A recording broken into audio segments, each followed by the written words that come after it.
My name is Marco. Her name is Tashandra. Isn't that a beautiful name? A beautiful name for a beautiful girl. Which is what I told her as I sidled up casually to her locker. Tashandra, I said. Marco, she said. A beautiful name for a beautiful girl, I said. What is? Marco? No. Tashandra. What? Tashandra. I was just saying I thought it would be a beautiful name for a beautiful girl. Oh, really? She said, giving me serious fisheye. It would be, huh? For a beautiful girl, but not for me, huh? Is that what you're saying? You just came all the way over here acting all cool to tell me I should give my name to some beautiful girl because I'm too much of a pig to have the name? At this point I could have explained, but I had this bad feeling that the moment was past. You know, like nothing I could possibly say was going to make this work. How about if we just say this conversation never happened? I suggested. How about if I just turn and walk away? That would be a good idea. Now, where was I? Oh, yeah. My name is Marco, and I can't tell you my last name or where I live. Why not? Because I'm hoping to live long enough to figure out females. That's why. I mean, is it just me, or are they way too sensitive? The other day, I'm talking to this girl named Danielle, and she happens to work out a lot, so she is very strong. But in a good way. In a good way, I emphasize. So I say to her, "Whoa, Danielle, you're looking way buff. Look at those shoulders of yours. You could practically be a boy." What does she do? Does she say, "Thanks, Marco, for paying me a compliment"? No. She calls over this guy she likes, this guy named Justin Mullins, and says, "Marco just said I look like a boy." Well, the end result was me running down the hall yelling, "I meant it in a nice way! Stop chasing me! It was a compliment!" But that's beside the point. I've been chased by worse than Justin Mullins. I've been chased by Hork-Bajir warriors. I've been chased by taxons. I've been chased by Visser III himself. Here's the thing you need to understand. Life isn't what you think it is. There are things going on that you don't understand. Earth is being invaded by some not-nice creatures called Yeerks. They are a parasitic species, like tapeworms. Only they get into your head, not your stomach.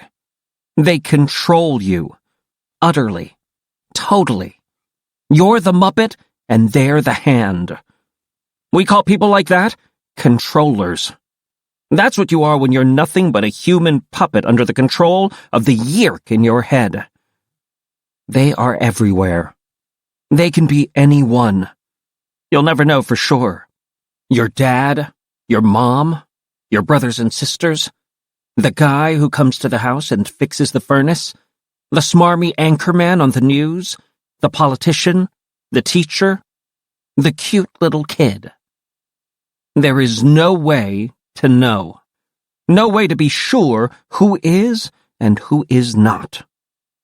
And who is resisting this alien invasion? Who is protecting Earth from this slow-motion secret conquest by brain-controlling parasites? Well, prepare to be depressed. Because the only ones fighting the Yeerks are me, 4 of my friends, and a half-horse, half-scorpion, half-humanoid Andalite we call Axe. Yes, I know that's too many halves. The point is, it's me and a handful of my friends trying to save humanity. Now you're worried, right? Fortunately, we do have certain powers. We have the ability to become any animal whose DNA we can acquire. Seriously. It wasn't something we were born with. We're not freaks. We're not some circus act. We're not the X-Men. Our morphing powers come from Andalite technology. Long story made short, a doomed Andalite prince named Elfangor used a small blue box to transform us in such a way that we can absorb DNA through touch, and then, just by focusing our thoughts, become that animal. Obviously, this is technology that is just slightly ahead of human technology. The Andalites are very, very advanced. I hear they even have a web browser that actually works. Not to mention that whole faster-than-light space travel thing. The sad thing is, the thing even I can't joke about, is what happened right after Elfangor gave us this power. That's when Visser III, the leader of the Yeerk forces on Earth, arrived with Hork-Bajir and human controllers, and murdered Elfangor. Visser III morphed. Yes, that's right. He has the morphing power too. There are millions of Hork-Bajir that have been made into controllers, and millions of taxons, and at least thousands of humans.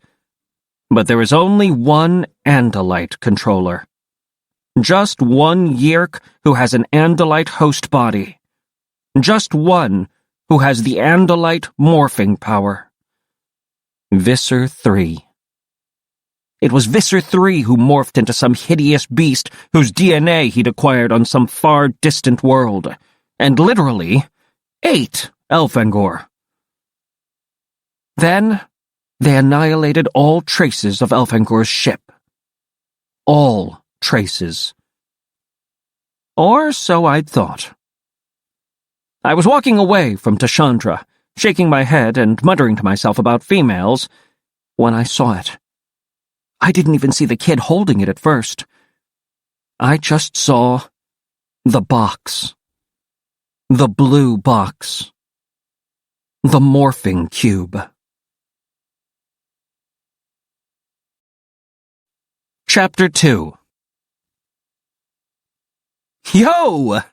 I said to the boy with the blue box. I don't know why I said yo. I am not a yo kind of person. It was all I could think to say. I was too busy having a heart attack to think of anything else. See, that blue box was supposed to have been destroyed. That blue box represented more power than half the weapons in the world combined. That little blue box could give anyone morphing power. The Yeerks would do anything to get it. And when I say anything, I mean some things you don't even want to think about. So I said, "Yo!" And the kid stopped walking. He looked at me like maybe he should know me but couldn't quite remember me. He was a little taller than me. Most people are. He had blonde hair and brown eyes, and a look on his face like maybe he had an attitude. "What?" he asked me. I don't know you, do I?" I said. "I'm new," he said. "Ah," I remarked. Normally words come easily to me, but I was in brain lock. I kept scanning around the crowded hallway looking for Jake, or Cassie, someone with some sense. Not Rachel. Rachel's idea of dealing with this kid would probably involve dragging him into the nearest closet, morphing into her grizzly bear morph, and getting that blue box the quick and direct way. But I didn't see Jake, or Cassie, or even Rachel. So, my name is Marco. I'm David. David. Okay. Good name. David gave me a look like maybe I was an idiot, and to be honest with you, I wasn't doing much to change his opinion. "Later," he said, and started to walk away. "Hey, David!" I yelled after him. "What's that blue thing?" He turned back toward me. "I don't know. I found it. It was in that construction site over across from the mall, in a hole in a wall, inside the cement block. like it had been put in there or something. Yeah? Yeah. It's weird. I mean, it feels like it must be something, you know? Like it's not just a plain old box. It has some writing on it, like it might be foreign or something. Brrring! The gentle sound of the bell made me leap approximately a foot in the air. Hey! Can I have it? I mean, it looks cool and all. I could pay you. I began turning my pockets out. Lint balls. A very old peppermint lifesaver. I could pay you $1.32. I offered lamely, holding out the bill, the coins, and the lifesaver. Marco, huh? The kid said. Yeah, I'm Marco. Nice to meet you. Even nicer to say goodbye, he said. He walked away. And then, too late, I spotted Jake. I went right up to him, grabbed him by the jacket, and yanked him into the boys' bathroom. Some kid has the blue box, I hissed. What blue box? He demanded, shoving me back. The blue box. I crouched to look under the stall doors and make sure we were alone. Elfangor's blue box. Jake's face went pale. Oh. Brrring!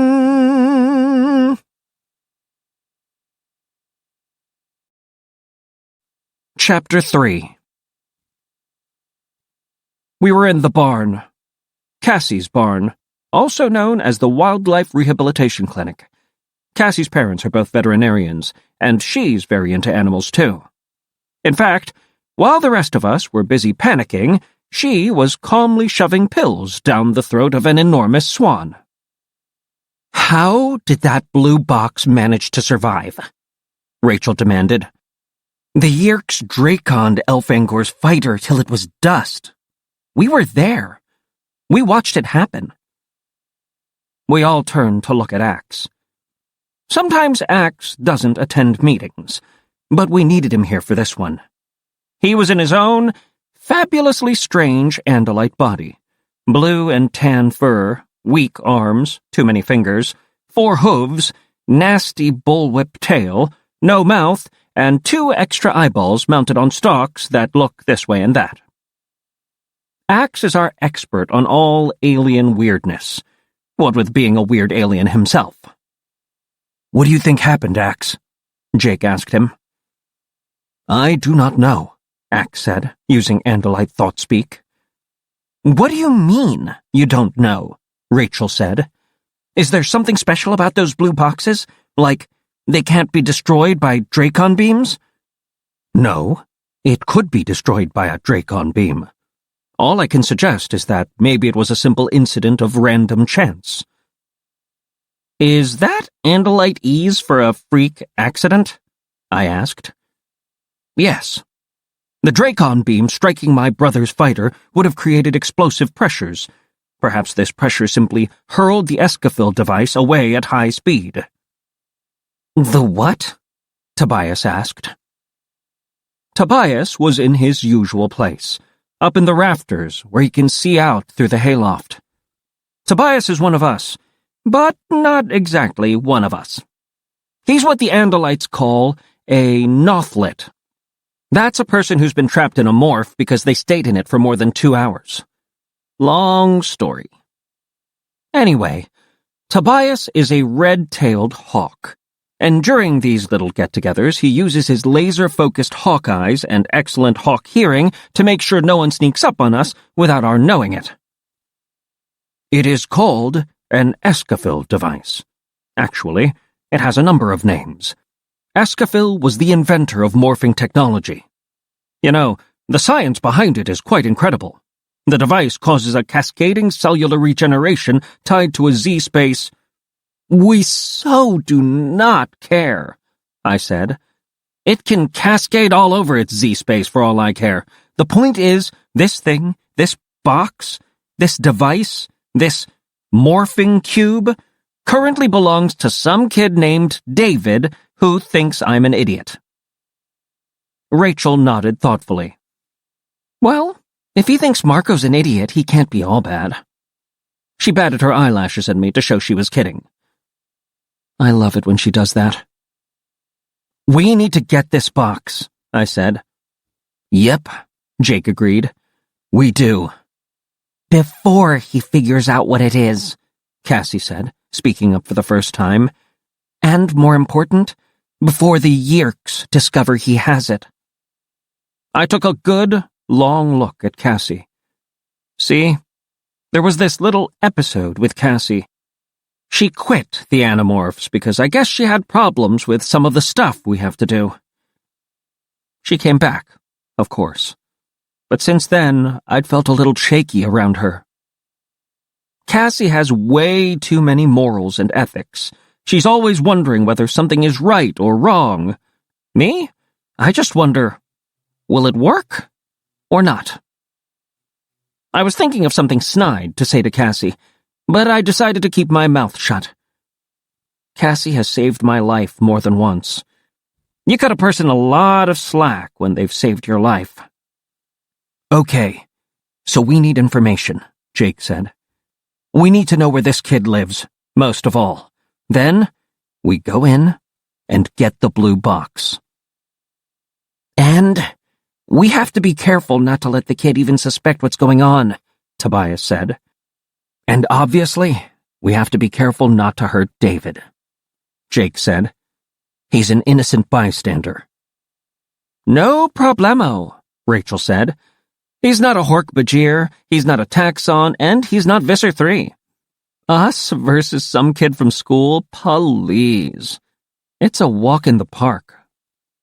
Normally, I have a superstition about ever saying something is going to be easy. But this time, even I didn't worry. Now I have a new superstition. Any time I'm not worried, I worry.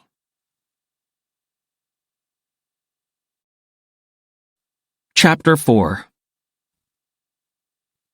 We waited in the outdoor seating area of a Burger King down the street. Just 4 of us. Axe would have been slightly obvious, and there was no way to trust him in human morph anywhere near grease and salt. Tobias was off scouting out David's house. It was night, but there was plenty of light. Cars driving by, a weird glow from the used car lot across the street, and the big Burger King sign itself. It was chilly, so we were dressed warmly. Kind of a problem, since if we were going to morph, we'd lose our clothes. So, we'd worked out a plan. 2 of us would stay behind, 1 boy, 1 girl. We'd shed the outer clothes in the restrooms. Then, the 2 who were staying back would hold on to them. It is so annoying not being able to morph outer clothing. Short French fry stays here, I said. I broke 2 French fries in half. I put 1 short fry and 1 long in my fist. All right, Jake, grab a fry. He pulled out a short one. Looks like I'm going and you are pulling bathroom duty, I said cheerfully. Cassie and Rachel drew 2. Rachel won, or lost, depending on your point of view. You and me, Xena, I said. Rachel arched 1 eyebrow at me. You know, if I'm Xena, what's that make you? Hercules, obviously. I was thinking more Joxer. Isn't that the annoying weenie who hangs around Xena? Okay, that does it. I stuck my elbow up on the table, arm upright in the arm wrestling position. Let's go. Come on, let's settle this once and for all. Jake yawned. Shouldn't we have a pair of live scorpions to make it interesting? Rachel grinned and stuck her arm up alongside mine. Our hands clasped. I pushed. She pushed. And then... Ow! A sudden, sharp pain in my knee. An instant later, my hand slammed down on the table. You kicked me! She kicked me under the table. Jake, your cousin kicked me. Rachel laughed. Who cares how you win as long as you win? Cassie rolled her eyes. You don't really believe that, Rachel. No, wait a minute. You probably do. Good grief. The 2 of you off alone on this mission? Jake muttered. Instead of Dumb and Dumber, it's crazy and crazier. Rachel and I looked at each other, and both burst out laughing. Crazy and crazier, Rachel repeated, deliberately laughing crazily. Yeah, but which of us is which?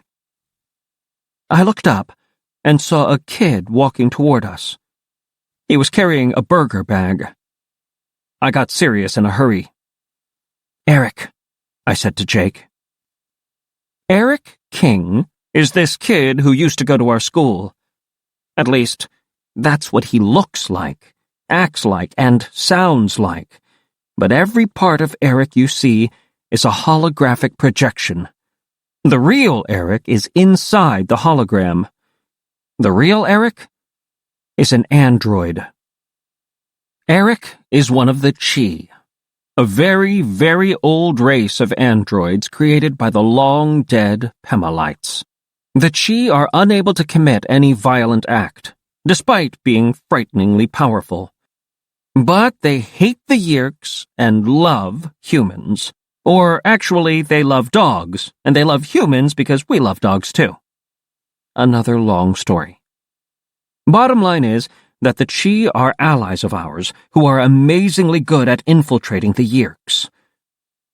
Hey, Eric, Jake said calmly. Rachel nodded. Cassie smiled. Hi, guys. What's up? Eric said, sounding exactly like any normal kid rather than a robot so old he helped build the pyramids.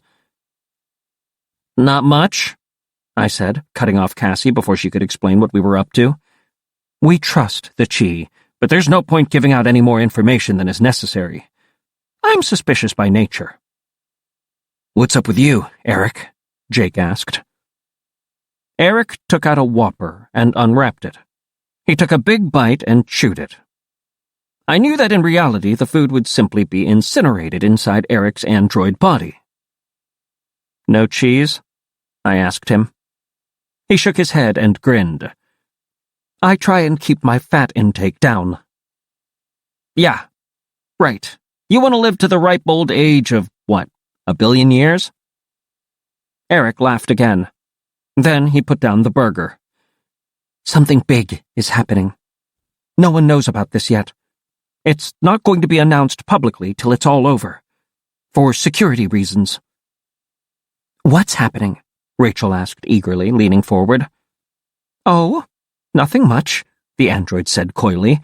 Just a summit meeting right here in town. The presidents or prime ministers of Britain, France, Russia, Japan, Germany, and the United States are all coming here to figure out what to do about all the problems in the Middle East. Uh-huh, Rachel said, unimpressed. So? It's the ultimate target, Cassie said. The leaders of 6 powerful nations, all in one place at one time, right here where the Yeerk invasion is strongest? Jake leaned closer to Eric. You have any reason to believe the Yeerks are thinking about going after all these guys? Eric nodded. The planning is underway. The presidents and prime ministers start arriving day after tomorrow. They'll be staying at the big Marriott resort down the coast. This could be an opportunity, Cassie said thoughtfully. If we could reach these leaders somehow, show them, prove to them what's happening, I mean, the Yeerks could be totally exposed. And on the flip side, if the Yeerks make controllers of these guys, that's the ballgame. We're done, I pointed out. One big problem, Eric said. Just one, I said. Okay, lots of big problems, and one huge problem, Eric said, not smiling his holographic smile. One of the leaders is already a controller. Make the wrong move, approach the wrong leader, and... He let it hang. You don't know which leader is the controller? Jake asked. Eric shook his head. If we did, it'd just be a big problem, not a huge one.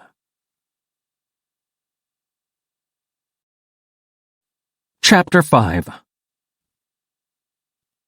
Eric left, and the four of us just sat there staring at each other. None of us wanted to think about a world where the presidents of the United States and most of the other major powers were slaves of the Yeerks. We'd have to try and stop them. Okay, one thing at a time, Jake said. We deal with this blue box situation first. Suddenly, I felt something pass by overhead. Tobias swooped over and landed on the R in Burger King. No problem, he reported. Kid's window is wide open. I can see the blue box sitting on his desk, in and out. I'd have just done it myself, but you said to report back. Jake nodded, like he was nodding to me. Thought-speak only works when you're in Morph. Tobias could do it. We couldn't. Tobias cocked his head and stared harder. Okay. Who died? You all look like you just got news that school vacation's been canceled. Never mind. Tell me later. In a conversational tone of voice, Jake said, Okay, well, let's get this over with. Rachel and Marco? Let's go. We went inside, looking like any normal group of kids. Me and Jake went to the men's room. It was a small, single-stall room. There was no one else in there. We locked the door. I shucked off my sweatshirt. Don't lose that shirt, I said. It was signed by Steve Young. Marco, it was signed like 2 years ago, and you've washed it at least once since then. The name is totally invisible now. I didn't say it was still signed, did I? I said it was signed. It has sentimental value. Jake looked around at the gloomy surroundings. Just part of the glamour of life as a superhero. Yeah. What happened to those big walk-in phone booths the old Superman always changed in? You know, I still just can't get used to the new Superman, Jake said. I began to focus on the morph. This was an airmail job. Bird time. In through the window, snatch up the box, and zoom right back out. No problemo, as Rachel had said. Nothing to worry about, especially when compared to what Eric had just told us. I was very familiar with the morph. An osprey. Ospreys are a kind of hawk. Normally they live near water and eat fish. Very rarely do they hang out in men's bathrooms at Burger King. I focused my mind and began to shrink. The urinal was suddenly eye level, and Jake was looking even larger than usual. Bump, bump, bump! At the door. There's someone in here, Jake yelled. I continued morphing. My skin turned gray like a dirty chalkboard, like I'd been dead for a couple of weeks. It's very disturbing to look down and see your skin turn gray, let me tell you. But not as disturbing as when the feather patterns appear like line drawings and then sort of flake up, going 3D. My fingers stretched out, elongating compared to the rest of my hands and arms. As they elongated, though, they slipped right out of the skin so that they became dry, white bird bone. Ew, Jake said, laughing in disgust. That's something new. Oh, man, I don't need to ever see that again, I said. Morphing is very unpredictable. It's not just this sort of gradual thing. It goes through phases.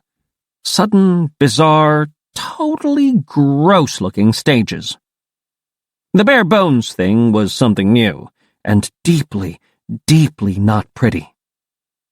Bump, bump, bump, bump, bump. Is someone in there? A voice demanded. Yeah, someone is in here, Jake yelled. Jeez! Come out of there, right now! What? Jake demanded. Michael? I demanded, having just that moment had my lips turn into hard beak. Are you kids in there doing drugs? The voice demanded. No! Jake looked down at me, exasperated. Hurry up. Get out here, now! A new voice. A very authoritative voice. I heard the sound of a key turning in the lock. Stop morphing, Jake hissed. Stand up straight and keep quiet. I stood there, about 90% osprey. I was maybe 2 feet tall, standing on my talons. Jake swept the sweatshirt over me. He pulled the hood over my head and yanked the string. The door opened. 2 people stood there glaring at us. A teenager in a Burger King uniform, and a manager. "I'm just trying to let my little brother go to the bathroom," Jake said, patting me on the shoulder. The kid and the man both looked down at me. I was standing inside a sweatshirt that was so huge it lay in folds around my feet, which was a good thing, since my feet were talons. The arms hung limp. "Your little brother?" the manager asked. "Why is the sweatshirt so big?" "Hey, that sweatshirt was signed by Steve Young," Jake said. Like that was an explanation. "Something's wrong with his face," the kid said. Jake put his arm around me protectively. "Don't listen to them, Tommy," he said with a sob in his voice. "Your face is just fine. It's just fine, I tell you. The doctors say someday you may be normal again." "Hey, I didn't mean anything by," the kid said. "What is it?" the manager asked in a concerned tone. "I mean, his disease." Jake went blank. "Beaconoma," I whispered to Jake in thought-speak. "Beaconoma," Jake said. "A growth in the shape of a beak," I explained. "It's a growth in the shape of a beak," Jake said. "It's especially tragic, and all because it only afflicts really smart, really cute people," I said. "Oh, shut up," Jake muttered under his breath. Jake hustled me away, as fast as I could walk on talons while wearing a massive sweatshirt.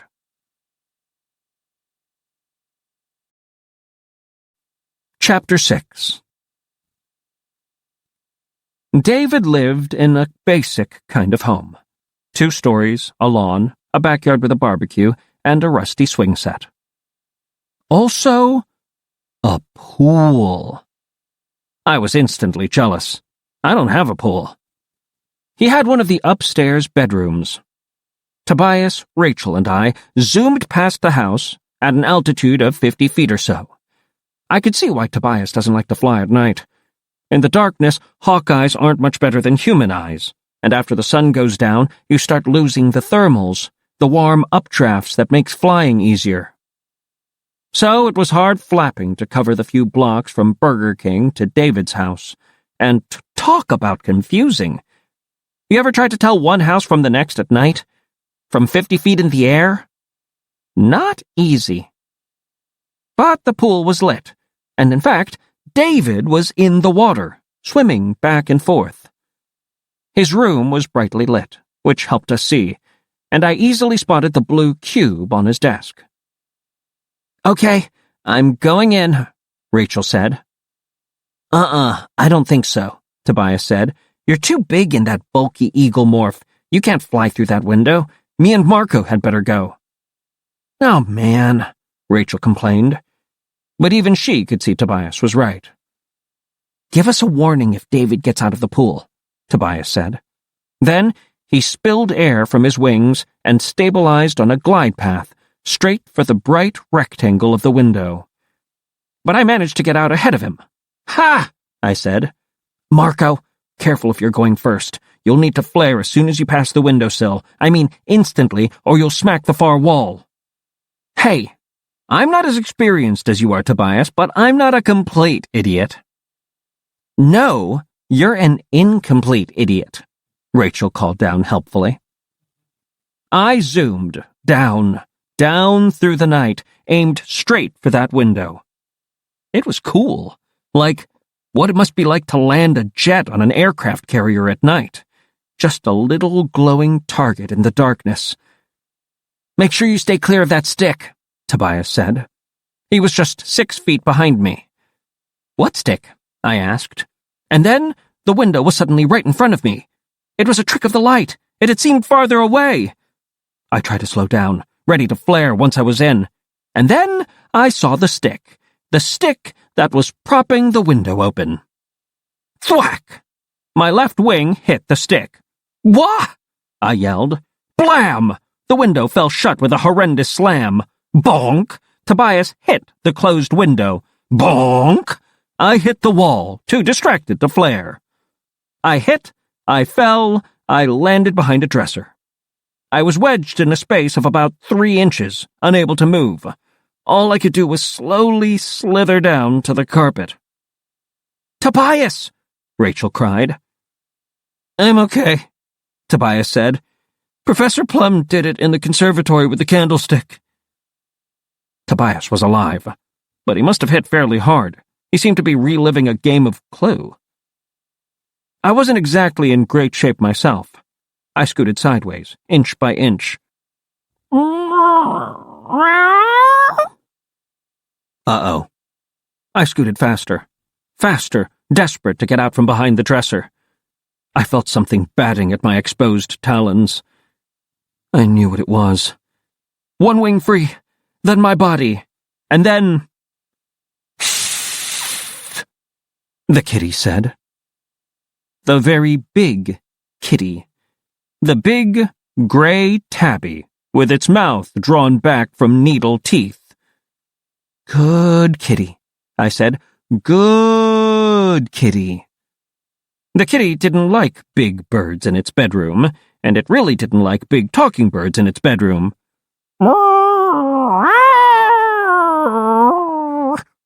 Kitty said, explaining its feelings to me. Miss Scarlet? Was it Miss Scarlet with the plum and the professor? Tobias wondered. Marco! Get out of there, Rachel yelled. I saw a cat. Yeah, I kind of noticed him, I said. We've all seen house cats. I've seen lots of house cats. But they look radically different when you're a bird. Even a big, tough, predatory bird. Slash! The cat swiped at my wing, claws extended. Okay, Mr. Kitty. You want to do this? You want to throw down? Fine. I'll kick your butt. Mr. Kitty was not impressed. Mr. Kitty jumped. He went from being 2 feet away to being 0 feet away in just about a billionth of a second. Ah! I yelled. The cat said. Suddenly, it was a wild tangle of claws and talons and beaks and teeth, and I swear we must have looked like one of those cartoons where Bugs Bunny and Yosemite Sam are fighting, and all you see is swirling dust and cartoon stars. We fell apart, glaring and panting at each other. I had gotten in a few good hits, but Mr. Kitty was fast. And Mr. Kitty had clawed my belly down to the skin, bitten me in the neck, wing, other wing, and left leg, all in approximately 6 seconds. I wasn't up for a second round. I did not want my obituary to say, died from injuries sustained while battling a fat house cat. That would be embarrassing. I could demorph, or I could escape. Out through the shut window? No. Through the closed door? No. Which left demorphing. Except that right then, Rachel decided to rescue me. Crash! The window exploded. In blew a rock, followed by a massive bald eagle, wings folded. She flared, her wings practically stretched from wall to wall. She landed on the bed. Wow! Mr. Kitty said in a very surprised voice. Come on, let's bail, Rachel yelled. And that's when the door slammed open. In came David. The cat screeched and leaped onto the curtains beside the window. Out the door, Rachel said. I'm with you, I said. We have to grab that cube. I'll distract David. You grab it, Rachel said. She began flapping her wings madly and lashing all around with her talons. Whoa! David yelled. Rachel began tearing up the pillows. Feathers fluttered around the room. The cat was climbing toward the ceiling. I hopped and flapped over to the desk. The cube. There it was. David lurched to the desk, like he was going to attack me, but instead he yanked open a drawer and whipped out a gun. A gun? This kid has a gun? I yelped. From far off I heard, "Actually, Miss Scarlet, I think you should have used the wrench." Chapter 7.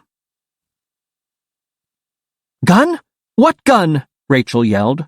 "Pop, pop, pop." Something stung my bare belly. "He's got a BB gun." "He could put someone's eye out with that," Rachel cried in outrage. "Yeah, mine," I said.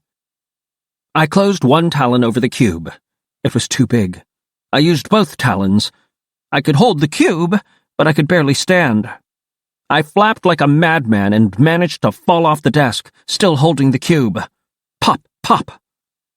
"Okay, now he's ticked me off," Rachel said. "Don't hurt him," I said. "He's just an innocent bystander." "Innocent, my pop, pop, pop." I flapped hard and scooted along the carpet toward the door. Rachel did a little better, but once in the hallway, her wings hit the walls with each stroke. "Oh, no you don't," David yelled. "Give me back that blue box." Off we went, two dragging, scuffling, staggering, BB-stung birds, one hauling a blue box, followed by an outraged boy yelling and firing a very lifelike gun. Down the hall. "Ow! Look out! Give me back my box!" Pop, pop, pop. Down the stairs. "Ow! Hey, watch it! Give me back my box!" Pop, pop, pop. Through the empty family room where the TV was on, showing Buffy the Vampire Slayer. "Whoa, I forgot to set the VCR," I said. "We're missing Buffy." Pop, pop, pop. "Ow! Oh man, I am so going to find a way to hurt this kid tomorrow at school," Rachel threatened. "I'm going for the sliding glass door. Distract him while I get it open." "Distract him? By doing what? You figure I should do my Lord of the Dance impersonation?" Rachel grabbed the sliding glass door handle with her beak and yanked. David ran straight for me, straight for the box. I could either jump up and rake his eyeballs or give up the box. But David was not a controller. He was not an enemy. And even I don't think you can just go around tearing into innocent bystanders. I jumped back from the box.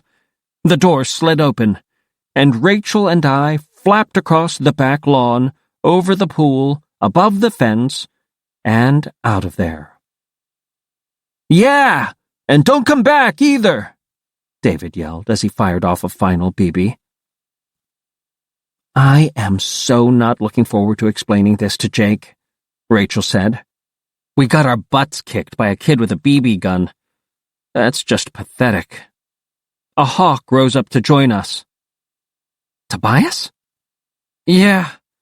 Man, that was a bad bump I took. I was having this weird dream. I was trapped in the conservatory with Professor Plum. So how'd everything go?" Chapter 8.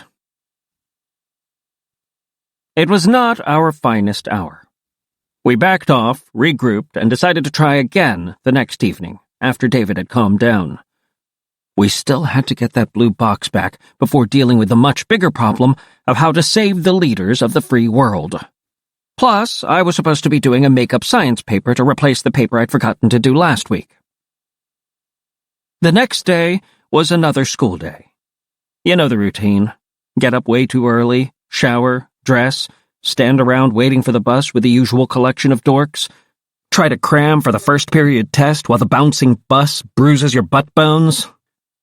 Then it's that first sight of the school building, followed, in my case at least, by a sinking sensation. Then you spot some cute girl who hasn't called you Beavis yet, and you start thinking, okay, I guess I can stand another day. Homeroom, class, lunch, the long wait in line as the aroma of something dead wafts toward you. Brussels sprouts? Eggplant? No, it's cauliflower. You said your name is Marco, right? I swiveled around, but continued to push my plastic tray along the line. It was David. I jerked like a guilty perpetrator being questioned by Lieutenant Sipowicz. Yeah. Marco, I said. David, right? He nodded. Then he looked at the food, steaming and reeking. The food was better at my last school. That would pretty much have to be true. It couldn't be any worse. Not unless your last school was a prison. He didn't laugh. He just looked at me kind of intensely. I don't have any friends here yet. Something really weird happened to me yesterday. Very weird. Want to hang? Sure. So, what? Cauliflower or green bean casserole? The lunch lady asked me. Come on, little Marco, let's keep it moving. The casserole, definitely, I said. It sounds so French and all. I turned to David and said, You know the English word for casserole? Slop. Again, no laugh. We got our food and threaded our way through the boisterous zoo that was the lunchroom. There were a couple of empty tables at the far side of the room. I sat down. David sat across from me. I had to act cool, not too interested in his story. It was easy because I basically knew all about it. Remember that blue box I showed you yesterday? I pretended to think. Yeah, now I do. Yeah. He leaned forward. Last night, someone tried to steal it, and you'll never guess how they did it. Trained birds. Say what? 2 birds flew in my bedroom window and tried to get away with the box. Fortunately, my cat, Megadeth, went after one. You named your cat Megadeth? I just wish my snake had been out of his box. He's had his venom taken out, but I bet it would have scared those birds. Snake? Yeah, he's really cool. He's a cobra. You're not even supposed to be able to own them, but my dad got it for me. He goes overseas a lot. He's a spy, but don't tell anyone. This was getting to be a lot to absorb. A cat named Megadeth, a cobra, and a father who was possibly a spy? Okay, I said. Look, I know it sounds weird and all, but those birds were not ordinary birds. One of them opened a sliding glass door. It was an eagle, I think. Why would anyone want to steal that blue box? He shook his head. I don't know. But it must be valuable, right? Or else, why would someone go to all the trouble of using trained birds? I nodded. Makes sense. Yeah, right. Makes perfect sense. Burglar birds. There are times when I realize my real life has gotten so insane that I can't even be sure what is truly insane. Anyway, I bet it's worth a lot of money, so I'm going to try and sell it. That sent a nice chill up my spine. Sell it? Yeah. I posted a for sale notice on a couple web pages last night after all this went down. I described it, and I described those symbols, the ones that look like foreign writing. This morning before school I checked, and there was already an answer. Some guy says he wants to see it.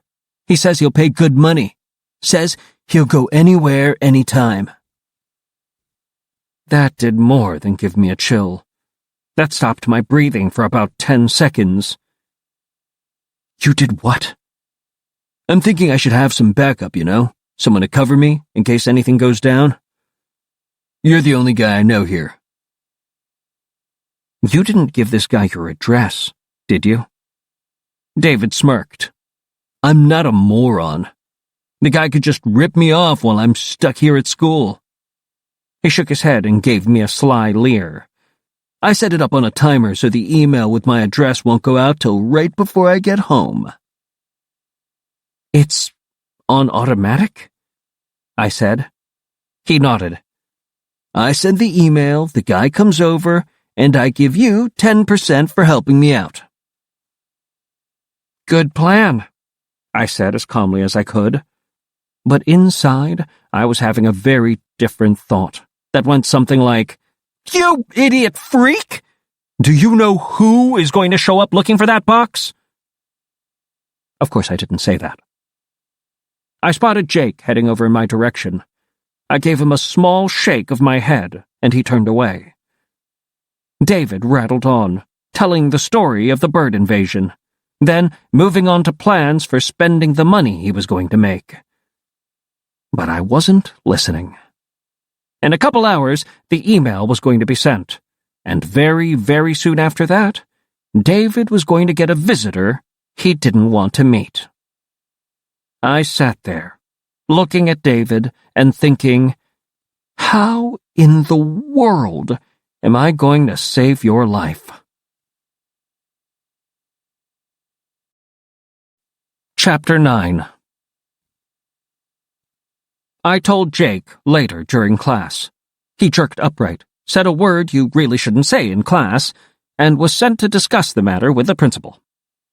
I spent part of the afternoon finding an opportunity to tell Rachel and Cassie. I had to wait till they were together.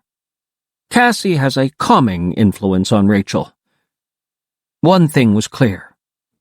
We didn't want that email going out, which meant I was going to be missing the last 2 periods. Jake made the final decision between 5th and 6th period by my locker. Do it, he said. Bail, and get to that kid's computer. Kill that email. He may have security on it, a password, I pointed out. Maybe I'll swing by and try to get Axe to come along. Jake nodded. You're not going to have much time. Better haul. You can use my notes from class later. Thanks, I said, but I think I'll use Cassie's notes. Yours will be all covered with doodles and pictures of jets and tanks. I know how to get up to the roof of the school, and fortunately, no one was up there. I shoved my outer clothing into my backpack. I'd have to get it later. In 5 minutes, I was in the air. I knew I was on a desperate life-and-death mission, but that couldn't totally erase the absolute joy I felt on pushing off from the school roof and feeling the air beneath my wings. I mean, I'm sorry, but haven't you ever sat in school wishing you could zoom off into the wild blue? It was just so cool. As long as I didn't consider the possibility that the school might call my dad. That took away a little of the pleasure.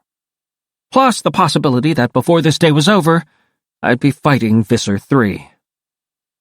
And yet, it was a mostly sunny day, with some huge cumulus clouds piled miles high in the sky, and the warm air radiating up off the ground lifted me effortlessly higher and higher,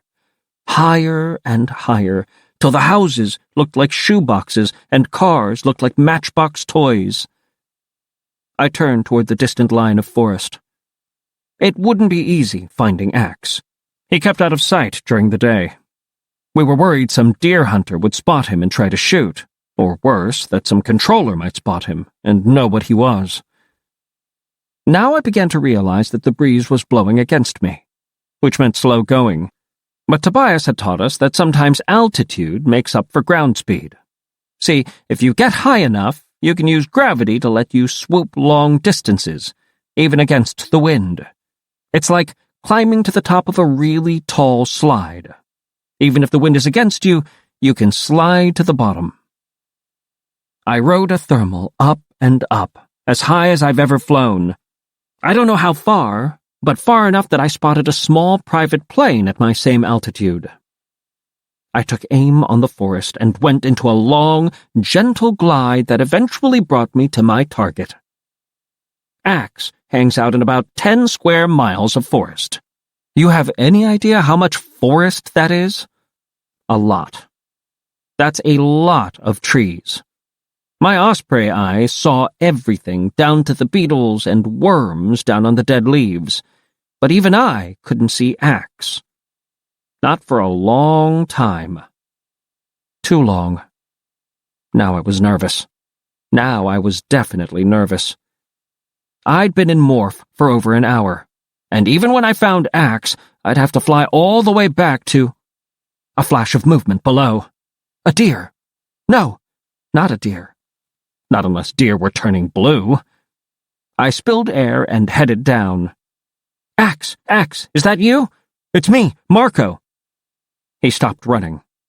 I was close enough now to see one stalk eye swivel up toward the sky and focus on me. "Shouldn't you be in school?" he asked. "What are you, the truant officer? I need your help. Do you think you could get past whatever security someone might have on a PC?" Axe laughed. Then he stopped. "Oh, you were serious. I assumed you were making a joke. I am making an effort to recognize human humor and respond appropriately." "Uh-huh." I landed pretty well on a fallen log, digging my talons into rotting wood and exciting a bunch of termites. "So, can you do it?" "Of course I can do it," Axe said. "A human computer?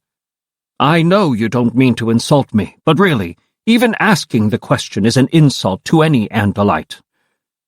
I sighed. "Whatever. You need to morph. We need to haul But." "What is the problem?" Axe asked. But he wasn't wasting time. He was already melting, shifting, morphing. "It's the blue box. If I'm right, in about an hour, Visser 3 is going to get an email offering him a chance to buy it."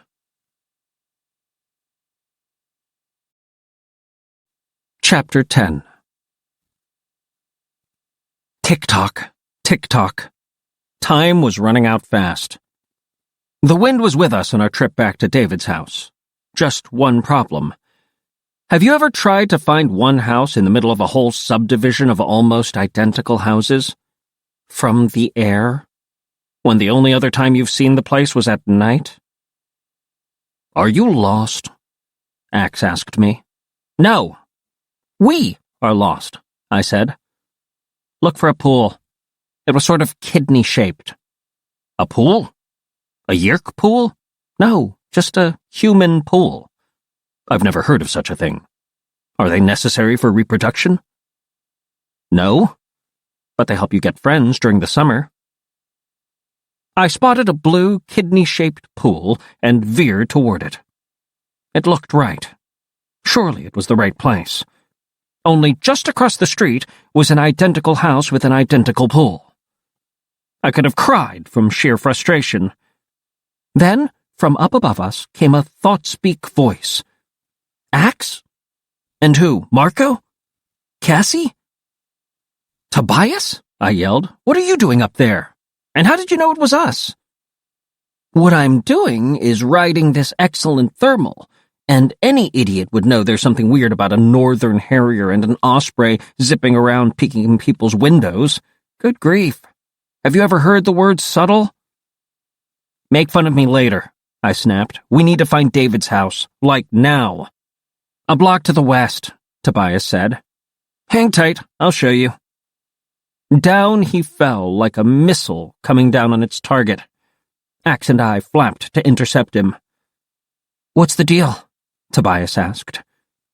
"He's offering the box for sale over the internet. He already has one interested party. There's a timed email we have to stop, but I'm worried he'll have it protected by a password. That's why I brought Axe." If there's a password, why not just turn off the computer?" I almost splatted into the rooftop from sheer... duh. "Oh, I guess we could do that," I said, feeling like possibly the biggest idiot in the world. "Of course! Duh! Turn off the computer! Or at least yank out the phone cord."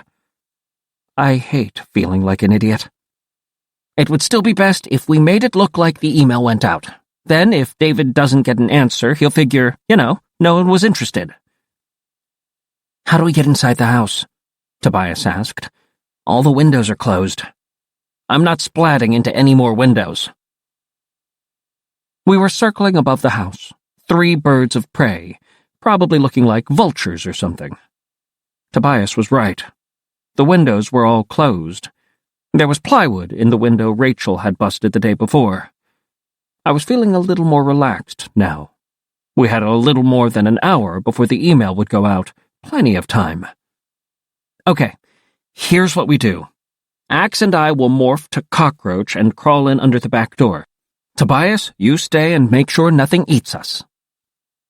Axe and I landed in the backyard.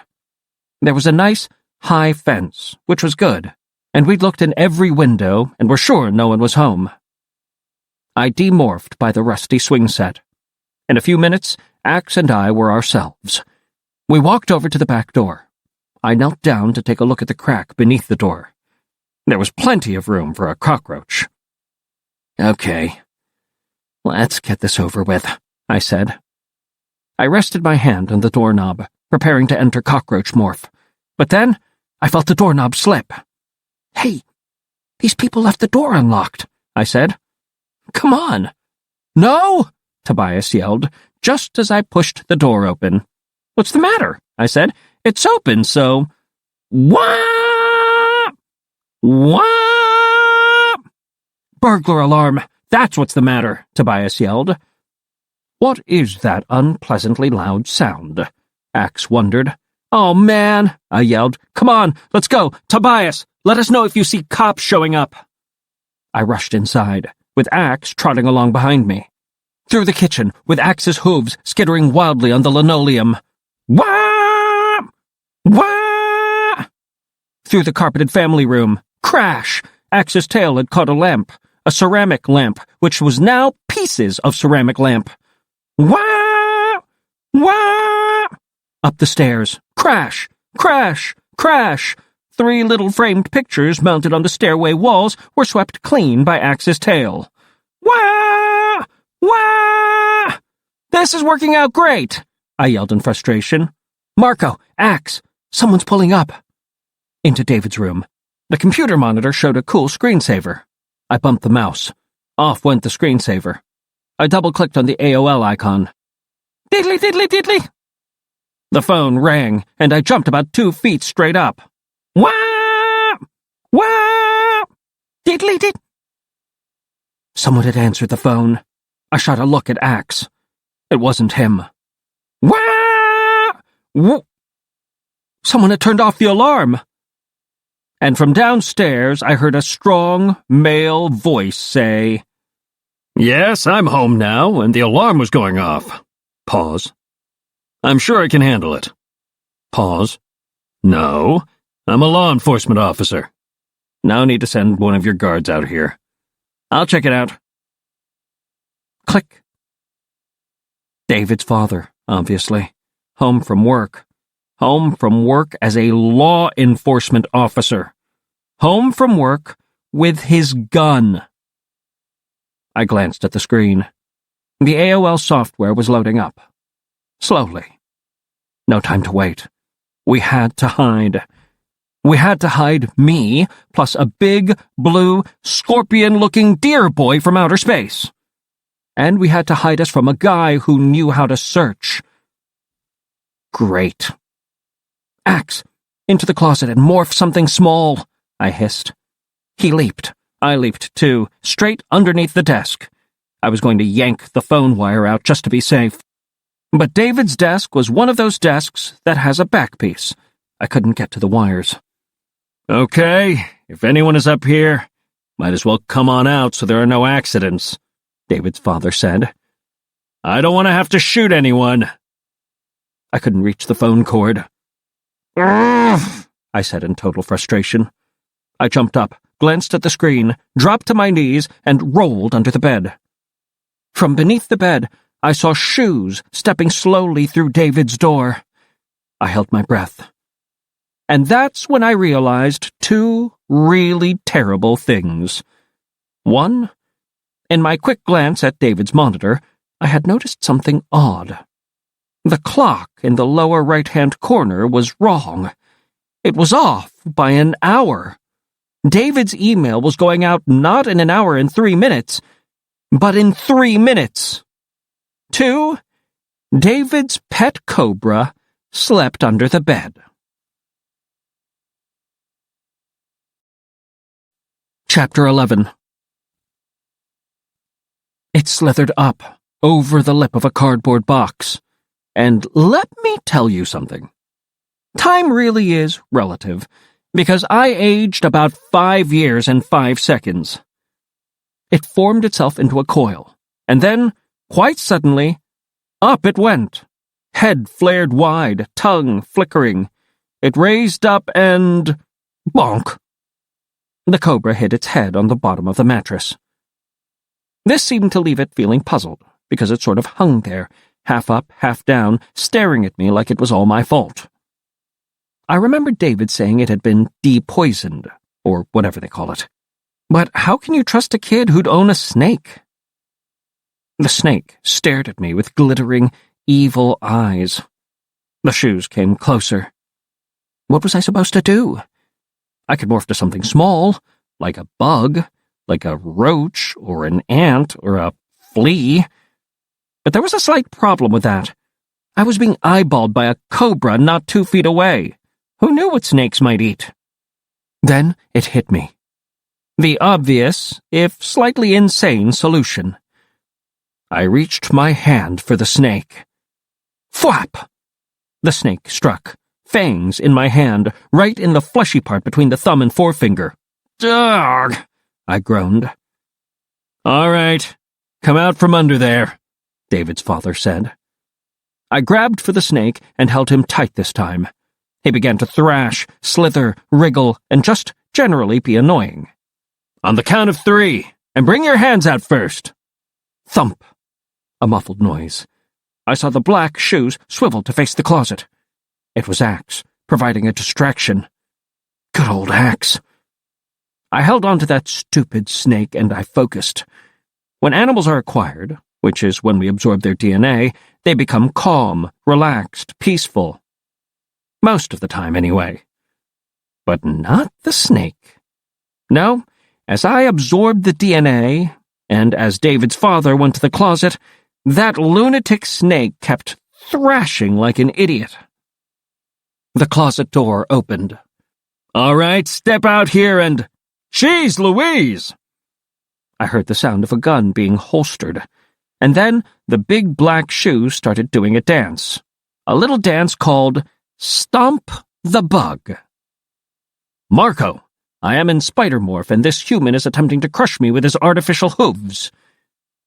I couldn't answer, of course, since I wasn't in Morph. All I could do was try to distract David's dad for Axe, like he'd done for me. So I yanked the cobra back and flung him across the floor.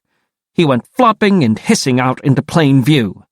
At which point, David's father said, "Ah, Spawn! Get the spider, Spawn!" Things were going from bad to worse. The cobra locked its nasty gaze right on poor Axe, who I could now see zipping around insanely between the man's big, black, artificial hooves.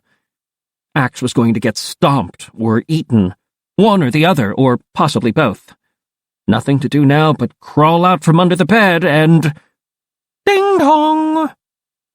Get that spider, Spawn! That's the door. Probably rent-a-cops from the security company. The useless. I told him not to bother. He muttered his way out of the room. I squirmed quickly out from beneath the bed, stood up, narrowly missed stomping Axe myself, and pushed Spawn, the snake, out of the way. I swept Axe up in my hand and leaped back to the computer. And there, on the screen, the fateful words, "Your mail has been sent." I took a deep breath. I had a morphed andalite in my hand. A deadly email was on its way. David's policeman father could decide to come back up and resume his search, and I had a painful snake bite on my hand. At least there was no poison, or I'd probably be dead by now. Unless it was one of those slow-acting poisons. From downstairs I heard, "Hey, look, I told your office I didn't need them to send you. Waste of your time. Probably just a false alarm. I have it under control." I guess he hadn't seen all the stuff Axe had accidentally broken. The sound of the door shutting. Now what? I wondered. The email had gone out. David's dad was going to start searching again, and I didn't really want to leave the house. Trouble could start at any minute. Spawn, the snake, had slithered away into the closet. No time for Axe to demorph and then remorph. There was maybe just enough time for one morph. Just time for one morph that could stay right here in the room and not be noticed or eaten. "Axe, I'm gonna morph. I'm putting you down." I tossed Axe onto the floor. I wasn't too worried about dropping him. He was in wolf spider morph, and I'd done that morph before. They're tough little creatures. I focused my mind and began to morph. I began to morph the cobra. Chapter 12. Here's a newsflash about snakes. They don't have arms or legs. I began the morph, and the first thing I noticed was that my arms and legs were withering. Not just shrinking, withering, like if you took a strip of paper and put it at the edge of a fire in the fireplace. And it doesn't quite burn, it just sort of withers. That was happening to my arms. It was bizarre. It was the kind of thing that would make any sane human being scream like a ninny. I mean, come on!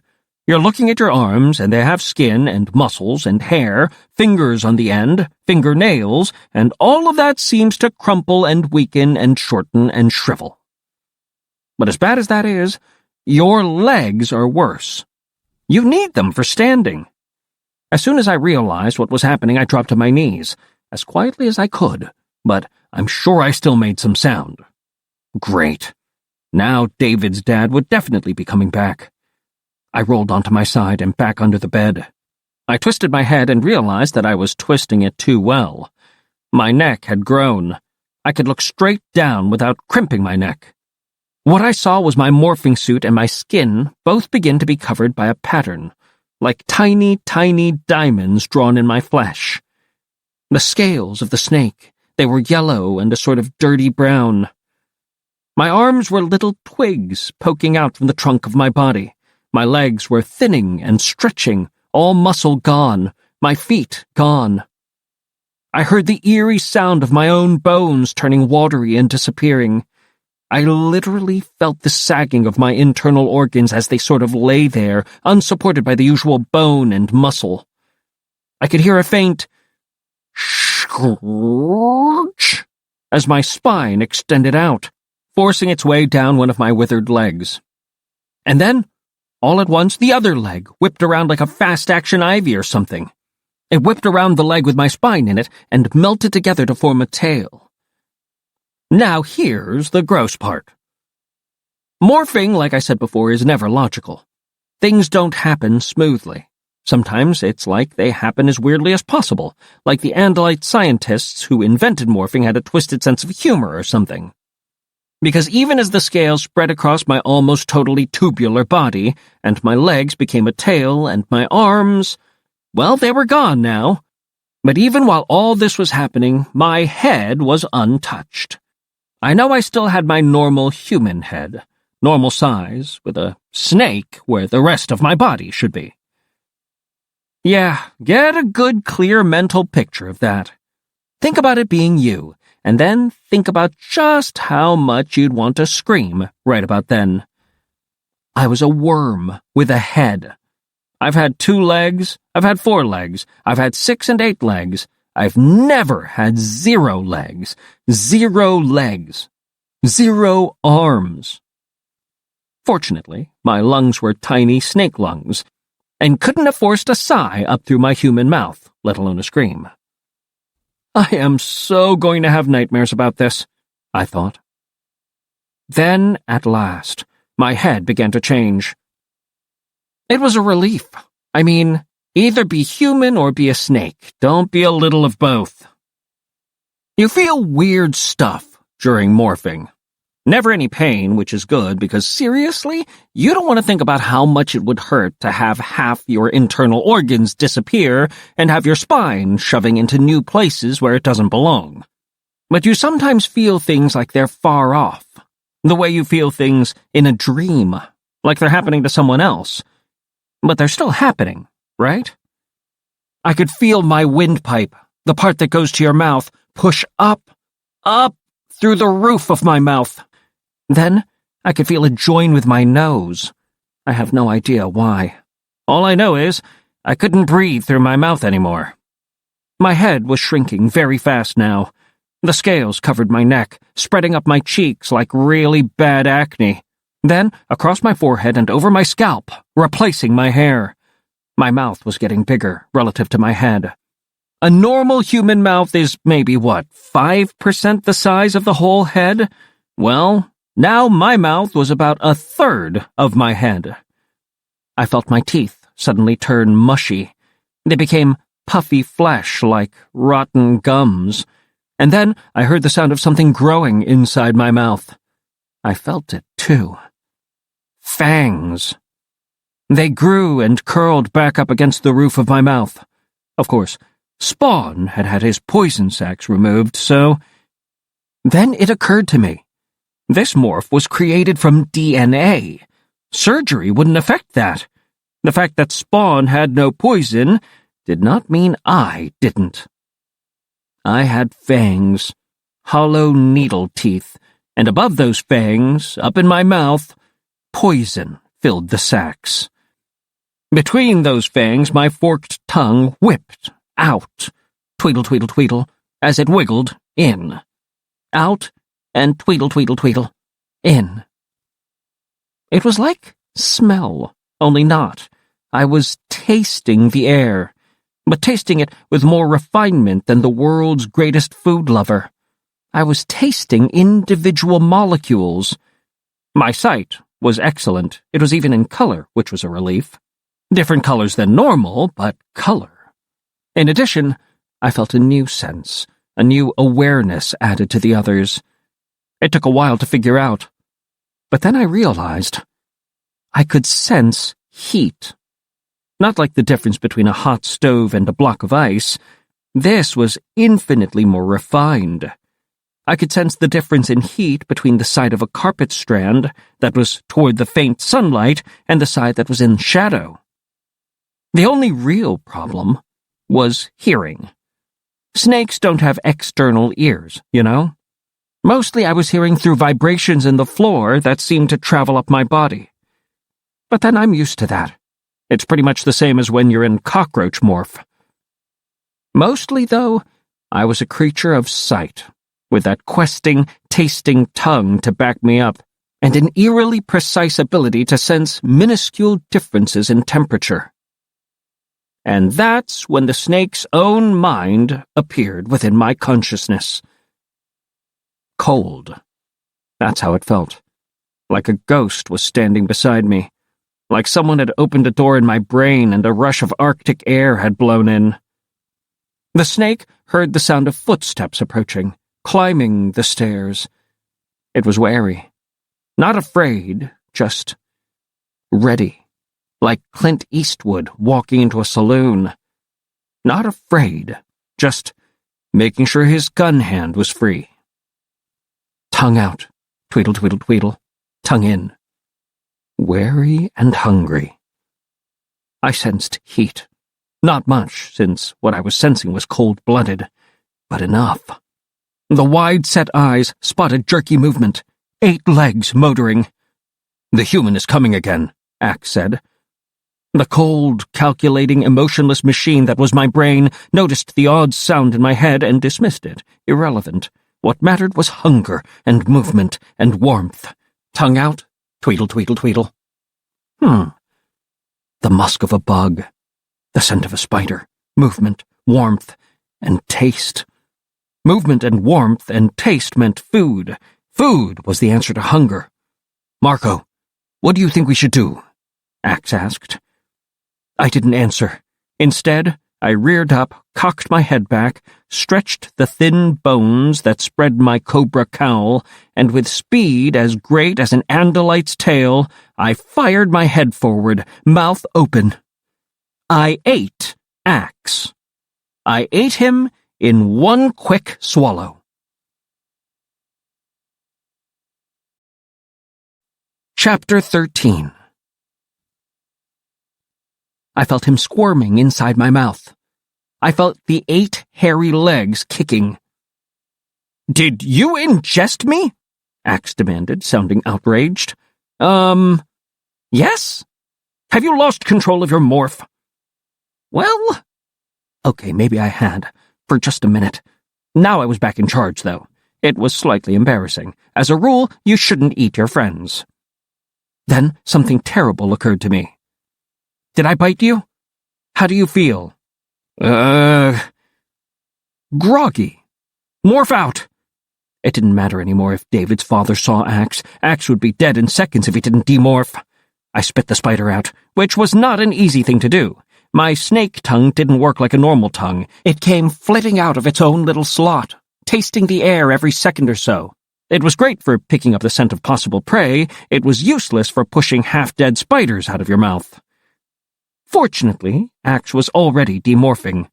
He was growing bigger and bigger in my snake mouth and pushing his own way out. And that's when David's father reappeared. "What the? Oh!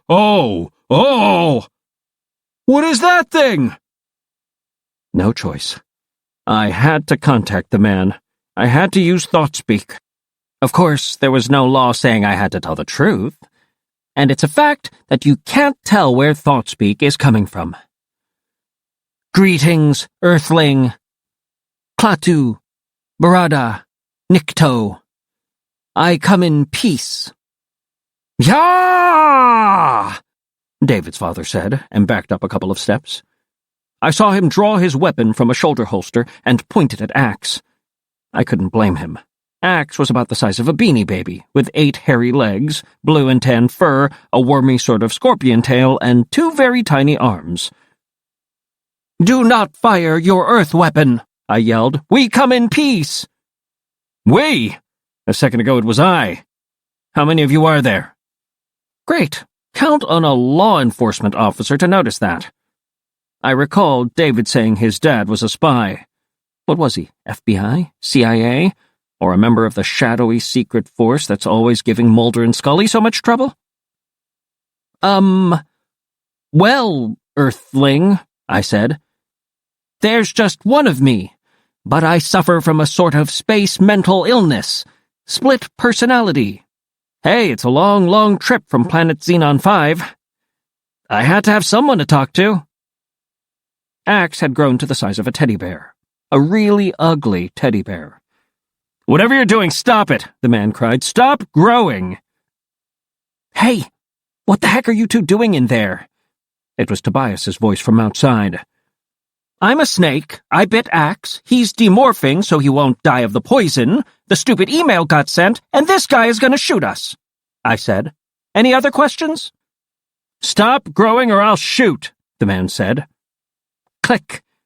He pulled back the hammer on the gun. "I said freeze!" "You got new problems," Tobias announced. "David's walking up." "Earthling!" I yelled. "Your son ditched school early!" Don't ask me why I said that. I guess I had some instinct that maybe all parents are alike, and even when faced with a weird morphing alien, they'll focus on their kids first. The FBI/CIA/secret whatever agency agent's eyes flickered. He what? He ditched last period. Now let me step back and paint this picture for you. It's me, the snake, thought-speaking to a very suspicious guy, pretending to be speaking from a now cocker spaniel-sized half-spider, half-andalite, while getting information from a bird boy announcing that some kid had ditched school early. Question. Is my life insane? Answer. Oh yeah, definitely. "I came home from work early," David's father said. "Ha! Got him. I'll ground him for a month." The sound vibrations of a door opening downstairs. Axe was now more andalite than spider, and he was morphing his way clear of the poison.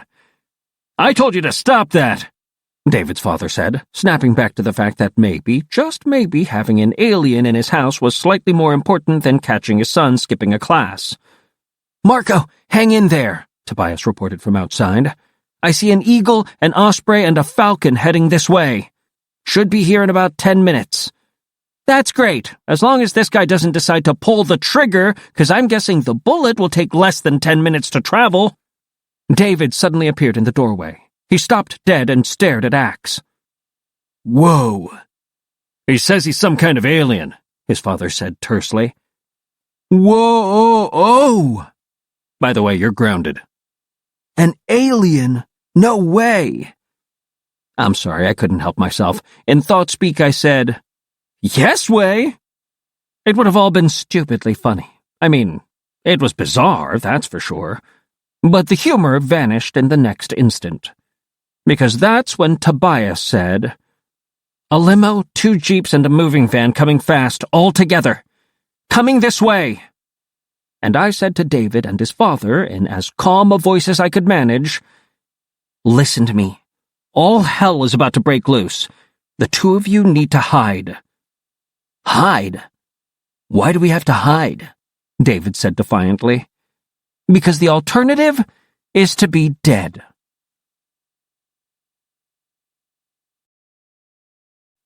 Chapter 14. Ding dong. The doorbell rang. David's father kept the gun on Axe, who was now definitely an Andalite. "You don't want to answer that doorbell," I said. Unfortunately, the real Spawn, the original Cobra, chose that moment to slither out of the closet. Slowly, David's father turned his gaze down to me, then back to Axe, then to me again. "Yes, it's me, the snake, talking. Look, don't do anything stupid." He jerked the gun toward me. Blam! Blam! I felt an impact. Not pain, just an impact.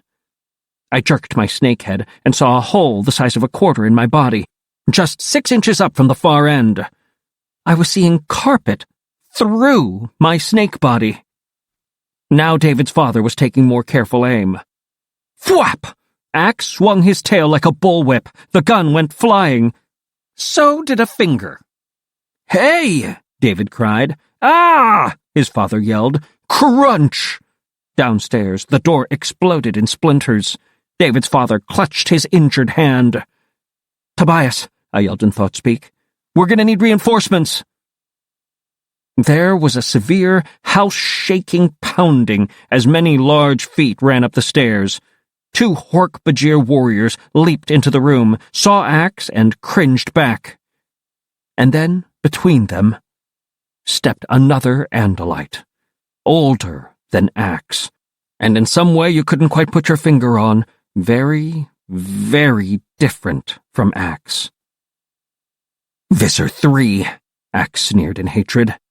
"We heard shots.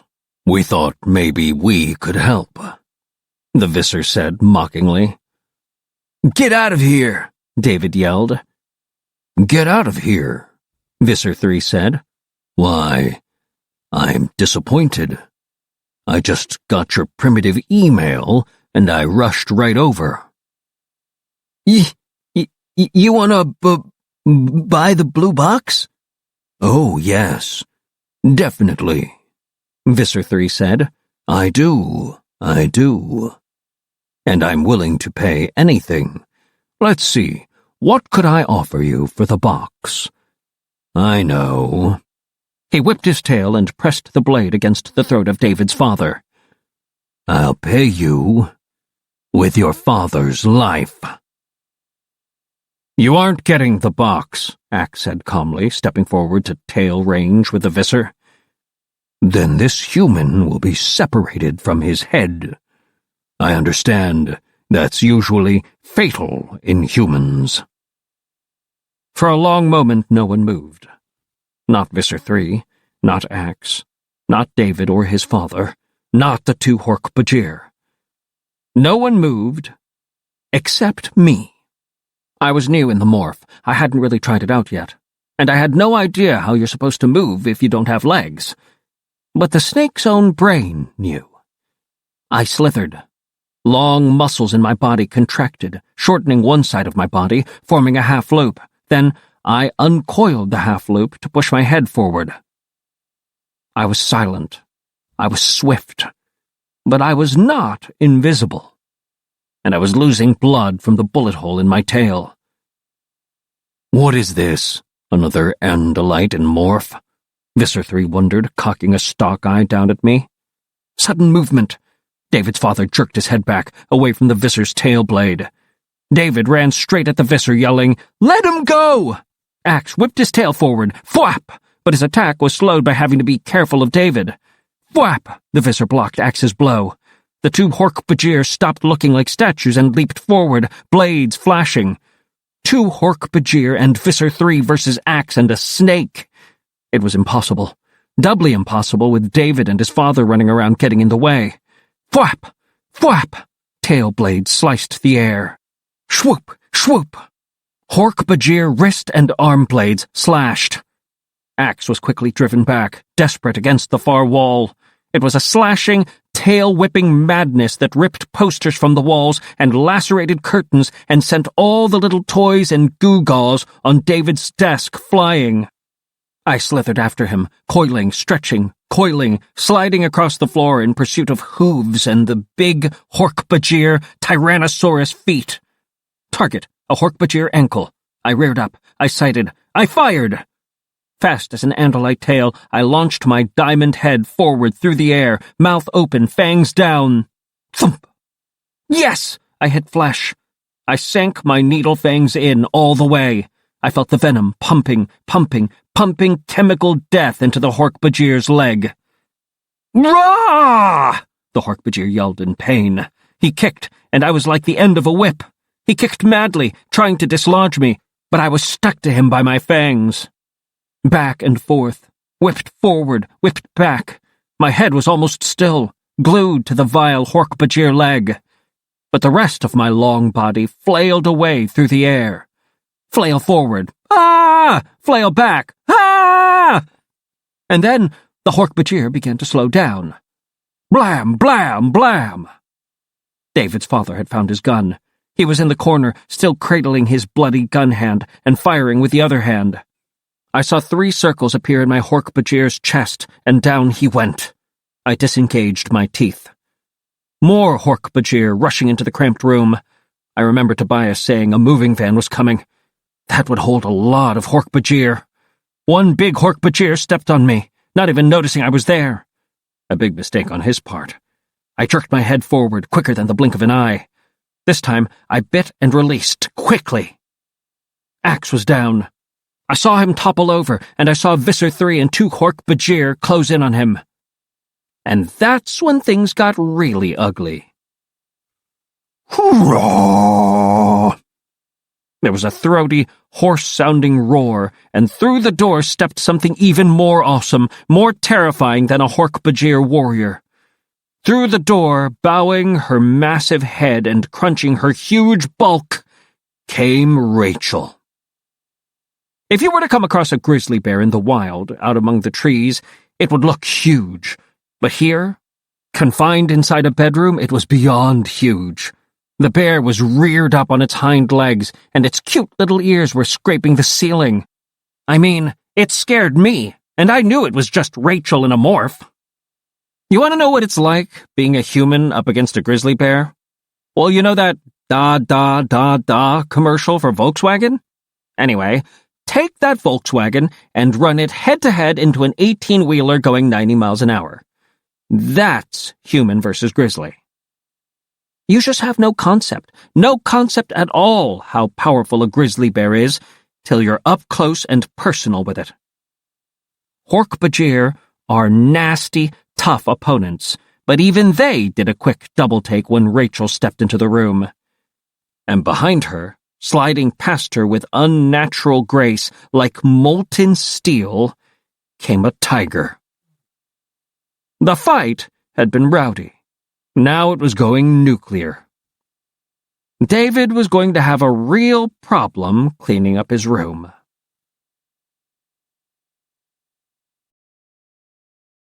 Chapter 15. David's room started out with the usual 4 walls. Within seconds, it had only 2. It was an explosion of wild, insane violence. A bunch of Hork-Bajir, a grizzly, 2 humans, a tiger, a real Andalite, an Andalite controller, and me. Snake Boy. Slash! Roar! Andalite scum! Visser 3 cried and raged. The bed ripped apart. Foam rubber protruded from the gash. Slash! Thwap! This time you won't escape, Visser, Axe said bravely. Rachel swung one ham-sized paw, hit a Hork-Bajir warrior, and knocked him through the wall. Not into the wall, through the wall. "About time you guys showed up," I said. "We were getting our butts kicked." "Is there some reason why you're a snake?" Jake asked. "Long story," I said. Crash! Someone or something went out the window.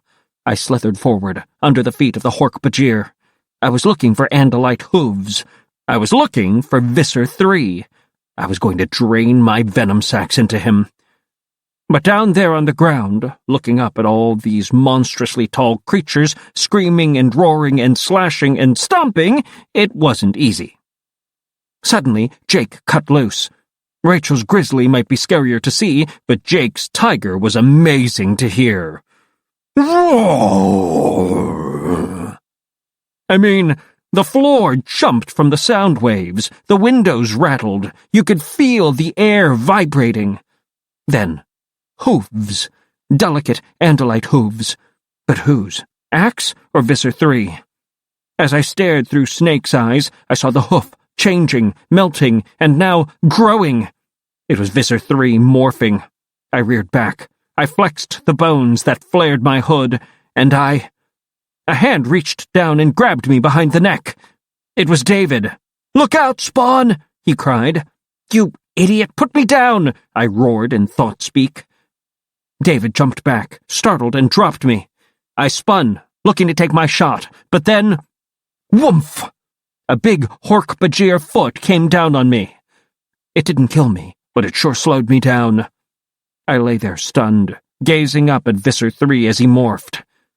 Visser 3 has morphs acquired from dozens of planets and moons spread all across the galaxy. We'd seen some of them. I had never seen this one. It was as purple as Barney the dinosaur, but it was not cute. And it didn't look to me like an animal that would sing, "I love you, you love me." This purple monster did not have a happy family. It rose from the body of Visser 3, hunched over beneath the ceiling. It had massive shoulders, massive enough to make Rachel's grizzly shoulders look puny. It stood on 2 widely separated feet, each with 4 thick toes as big around as my thighs. Its face, if you could call it a face, was in the center of its upper body, so it couldn't turn and look behind itself, only straight forward. 2 big eyes blinked from where a guy's chest would be. Weird? Oh yeah, definitely weird. As I watched in horror, the mouth grew, splitting open, a red-rimmed gash across the creature's belly. Serrated teeth and a tongue that lolled out almost like my own snake tongue. And all of that was bad. But it wasn't as bad as what came next. Because from the shoulders grew 4 arms, 2 on each side. The arms started off smooth and muscular at the shoulder, but they became increasingly wrinkly as they went down toward the place where the hands should be. And instead of hands, there were bony, deep, deep red points. They looked like I don't know, like really sharp traffic cones. You know those things they put up on the highway to divert traffic? That's what they looked like. Sharp cones on the end of the 4 arms. The 2 sides had separated a little. Rachel, Jake, and Axe on one side, bloody, sweaty, gasping, hurt, and mad, and the Hork-Bajir and Visser 3 on the other side of the room. Between the 2 sides were the utterly destroyed remnants of David's bed. 2 of the walls were essentially gone. One wall now opened into a bathroom. David and his father were in there. David's father had his gun, but he was looking wildly from one of us to the other, probably wondering where to shoot. Who were the good guys? The other battered wall opened onto the master bedroom. Twisted, shattered 2x4s stuck out here and there. Slabs of sheetrock were all askew. I wondered where Tobias and Cassie were. But then I realized I could hear a whole other battle taking place downstairs. They were covering our rear. Visser 3 had completed his morph. "It's called a Dule Fanza," he said. "A rather fanciful name, don't you think? Would you like to see what it can do?" He aimed one traffic cone hand at Axe. Vroomf! It shot out like a rocket. The wrinkled skin at the bottom of the arm extended, stretched, zoomed right out.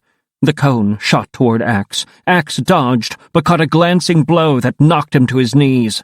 The cone shot right on past Axe, into the one remaining wall, and punched a 2-foot hole through it. In the blink of an eye, the cone hand retracted and wrinkled up, ready to fire again. Now, let's make this simple, Visser 3 said confidently. I want the blue box. I will have the blue box, or all of you will die.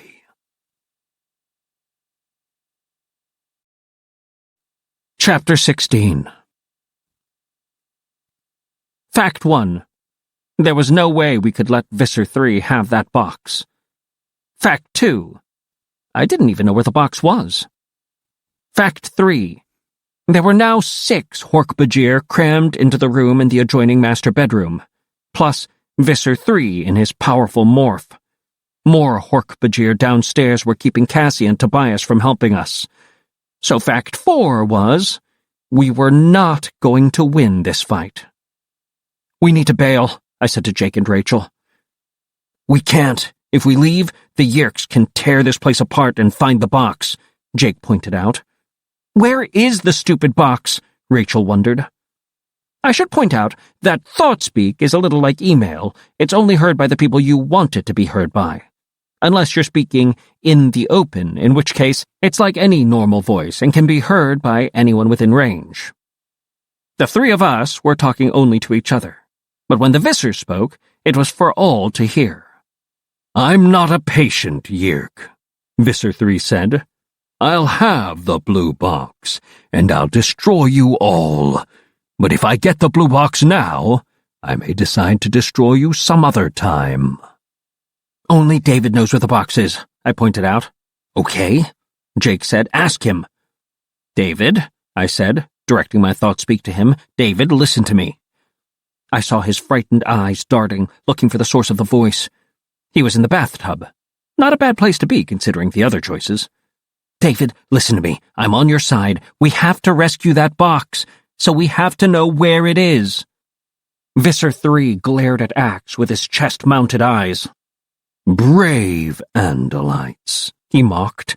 You'll let me kill these humans rather than give up the box? No! David shouted suddenly. I have the stupid box. Just let us go. I have the stupid box right here in my backpack if you want it so bad. He started to unsling his backpack, and about 10 other things happened at once. The Hork-Bajir leaped for him. His father fired. Blam, blam, blam. Click. Axe whipped his tail toward the Visser's morph. Rachel muscled forward, trying to grab David or his backpack or both. The Visser took Axe's tail blade on one piledriver arm. Ah! The Visser screamed as Axe's blade sliced neatly through one arm. Jake coiled his powerful legs and leaped straight at the Visser, ignoring the Hork-Bajir.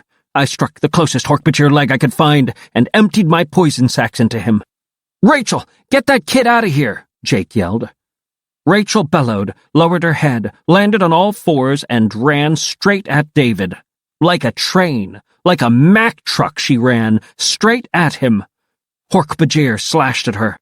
I shot a glance and saw what she was doing. There was a small bathroom window. She was going to try to shove him through it. Not exactly fun for David, getting rammed through glass and dropped from the second story, but David's alternatives weren't too good. Rachel ran.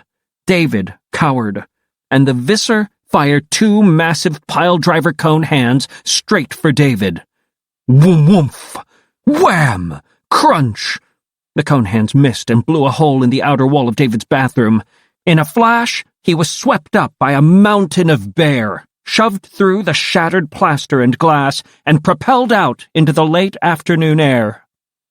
I knew Visser 3 could not afford to go racing around a subdivision in his alien morph, followed by a dozen Hork-Bajir warriors, but I also knew he was going to take it out on someone, and the someones were me, Axe, and Jake.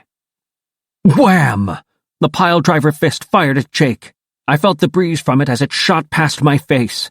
It hit Jake in the flank. He went down hard. Wham! The left side fired at Axe. Axe dodged, but just barely. He staggered aside and almost fell through the hole. He was off balance, teetering. He couldn't hold on, so he turned it into a jump. By the time he hit the ground outside, he was already morphing out of his Andalite body. "Jake, run!" I yelled. He ran, but his back legs were dragging. The Hork-Bajir encircled him, slashing, hacking, attacking, and I was helpless. Then, swift, silent, unexpected, a flash of gray and white burst into the room. A wolf, running low to the ground, teeth bared. Cassie! She leaped straight onto the back of the closest Hork-Bajir and locked her jaws on the back of his neck. Jake staggered the last few feet to the hole in the wall and half-jumped, half-fell through it to land hard and painfully on the grass below. Cassie unclamped her jaws and used the back of the Hork-Bajir to simply spring over him, sail through the wall, and drop gracefully to the ground below. Everyone was out. Everyone but me and David's father. 2 Hork-Bajir had him by the arms. He was yelling. He was crying his son's name over and over. "David! David! David!" I was still there. Visser 3's awful gaze focused on me. I slithered under the bed, fast as I could. I raised up into strike position, hooked myself over one of the bed's slats, and held on, wishing I were a python. Powerful hands threw the bed back. "Ha ha! We'll have one Andalite to play with at least," Visser 3 gloated. But what they saw on the floor was not me. It was Spawn. The Hork-Bajir threw a towel over Spawn and gathered him up. They stomped away down the stairs, carrying what they thought was an Andalite and Morph. I didn't want to think what they'd do to the poor snake. Maybe just hold him, waiting for him to demorph. But maybe when they realized that wasn't happening, they'd do other things. Visser 3 is an evil, vengeful creature. As for David's father, he'd seen too much. There was only one fate for him. Within hours, he'd have a Yeerk slug inside his brain. His life as a free human being was over. Visser 3 stayed behind for a moment, after his Hork-Bajir and their prisoners were gone. Did he sense something wrong? Did he sense that I was still there? I was in plain sight, curled tightly around the upturned bed slat. I froze. I was so still I could have been dead. Visser 3 demorphed, back to his stolen Andalite body. He took one last look around the room. I wish he'd come closer. Maybe my poison sacs were full again. Maybe I had enough to destroy him. But he didn't come within range. He morphed into his human form and walked calmly from the room. Chapter 17. Police rushed to the scene. We heard their sirens as we were escaping and demorphing, but by the time they got there, my friends were gone. So were the Yeerks. David's house was practically a hollowed-out shell. I demorphed to human, then to osprey, and I flew away just as the police came rushing inside. I spotted my friends down below. They had all demorphed, except for Axe, of course, who had morphed his human form. They were manhandling David along between them. He was unconscious. I didn't know if the fall had knocked him out or what. I swooped down and landed in a dumpster in an alleyway.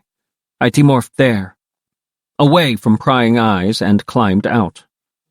The others were just reaching the alley. "Hey," I said, catching their attention. Jake hustled the still groggy but reviving David into the alley. Rachel and I helped place David gently against the greasy brick wall. "They took his dad," I said. "They took his mom, too," Tobias said, swooping down silently to land on the lip of the dumpster. "I stayed over the house till everyone was clear. David's mom pulled up just as the Yeerks were pulling out. A Hork-Bajir snatched her up." "She'll be a controller next time anyone sees her," Rachel said. She looked down at David. "Poor kid." He has no one to go home to, Cassie said. Visser 3 knows his name, his face, his address. By now he knows what classes he's in at school and where he hangs out. He's marked. If we let him go, they'll take him too. They'll make him a controller. I nodded. Then I reached into his backpack and fumbled around till I felt the smooth, hard edges. I withdrew my hand, holding the blue box. He hasn't seen any of us, I said. He can't give us up to the Yeerks. They'll take him, make him a controller, and he still won't be able to give us up. What do you want to do, Marco? Tobias asked. Just write this kid off? You have another idea? I said. Harsh, Rachel commented, but I could see she agreed with me. There is perhaps one other alternative, Axe said. He was in his weirdly handsome, pretty human morph. He created the morph by taking DNA from Jake, Rachel, Cassie, and me. To this day, it's weird, looking at him and seeing elements of myself joined with elements of Rachel, Cassie, or Jake. What alternative? Jake asked Axe. We have the box, Axe said. Box. Boxa. We could use it. The boxa. We all stared at him. Create a new Animorph? I asked, skeptically. Create a new Animorph? Cassie said enthusiastically. Jake was nodding. Rachel was thinking about it, looking from Cassie to Jake, back to David, zoned out on the ground. I don't like it, Rachel said. The question is, do we have any alternative? Jake argued. I mean, look, the kid is going to wake up. I can't keep him knocked out. So it's down to this. We either make him one of us, or we leave him right here, right now, in this alleyway, with parents who will be controllers soon, with Visser 3 knowing his name and looking for the blue box. It's harsh, I said, but I don't see this guy fitting in with us. We don't know him. We didn't all know each other back when Elfangor used the box on us, Tobias pointed out. We didn't know you, Tobias, Rachel said, but Cassie and I were already best friends. Cassie and Jake were, friends. Jake was my cousin, Marco was his best friend. There were connections. Aside from you, and Axe. With this David guy? No connections. It's weird, somehow, the way Rachel and I often end up on the same side. She likes Tobias more than me, and Cassie a lot more than me, but it's often the two of us together on big issues. Big risk, Jake said thoughtfully. If he works out, we're stronger. If he doesn't... Look, we have the box, right? Cassie said. The point is, maybe David here is just the first of many. I mean, we can use the box to create more and more Animorphs. Dozens, hundreds. The more of us there are, the more we can hurt the Yeerks. That was a pretty good point. I hadn't thought of that. But she was right. It wasn't just about this one kid. It was about a long-term strategy. Rachel looked at me. If you're in a war, you want more troops rather than less, right? Makes sense. Besides, we could be a little less cautious that way. With just us 6, we have to be careful. I could feel a rush of excitement at the idea. I mean, Rachel was right too. We had to be so careful now. We couldn't afford to take some risks. With more Animorphs, we could try to let the whole world know what was happening. We could infiltrate the Letterman show and morph on stage and make people realize what we were saying was true. Or go to the president and show him our powers, and then he'd have to listen to us. We could actually win the war instead of just maintaining. And yet... I spread my hands, pleading. He names his cat Megadeth. He has a cobra named Spawn. What kind of a kid is that? Cassie shrugged. A kid with bad taste in music and good taste in comic books? I don't see we have a choice, Tobias said, but it's Jake's call. Yes, Prince Jake should decide. Axe agreed. This is a big step, Jake said, shaking his head firmly. If Eric is right, and he usually is, we are coming up against the toughest mission ever. The most important mission ever. I'm not going to make this decision on my own. Not this time. We do this by vote. Simple question. Do we make David one of us? Yes or no?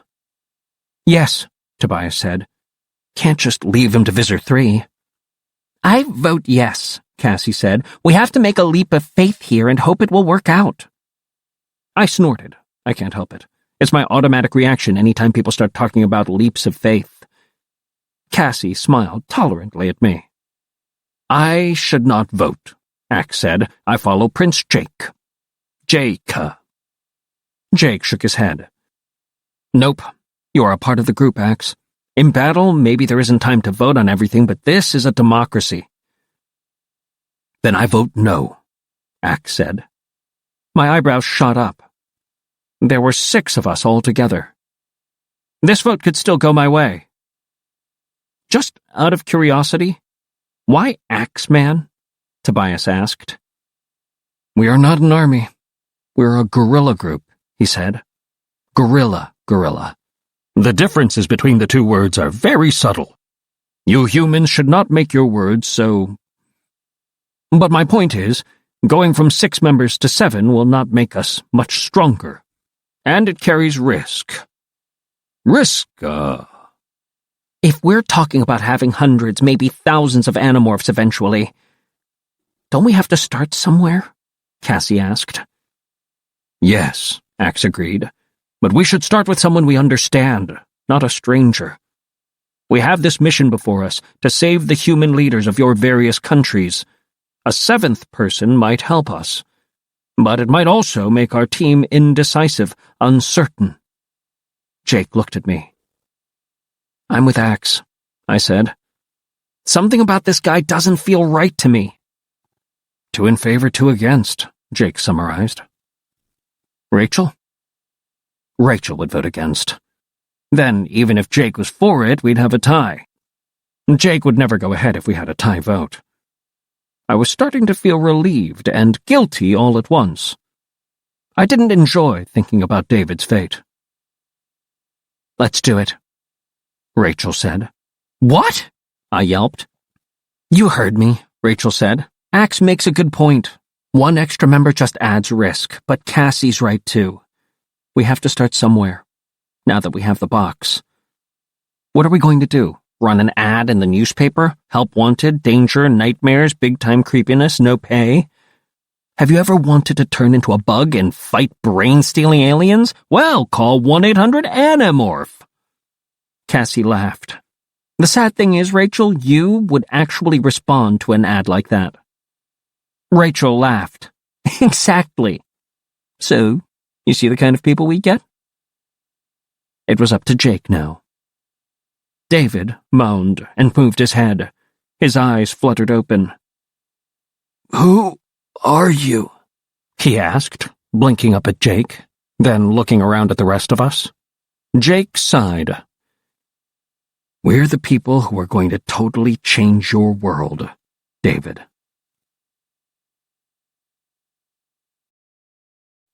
Chapter 18. They are called Yeerks, Jake said. We were back in Cassie's barn, among the caged, wounded animals, amidst the smells of hay, medicine, and animal poop. David was sitting on a bale of hay, rubbing his jaw. We were standing around him. They're a parasitic race from another planet. They're not much more than gray slugs, really, but they enter your brain and reduce you to slavery. Those big 7-foot-tall creatures that were in your house, those are Hork-Bajir. They have Yeerks in their brains, an entire species already enslaved by the Yeerks. And now, they're after the human race, Cassie said. There are thousands of humans who've been made into controllers. That's what you call a creature who's controlled by a Yeerk. My brother is one, Jake said.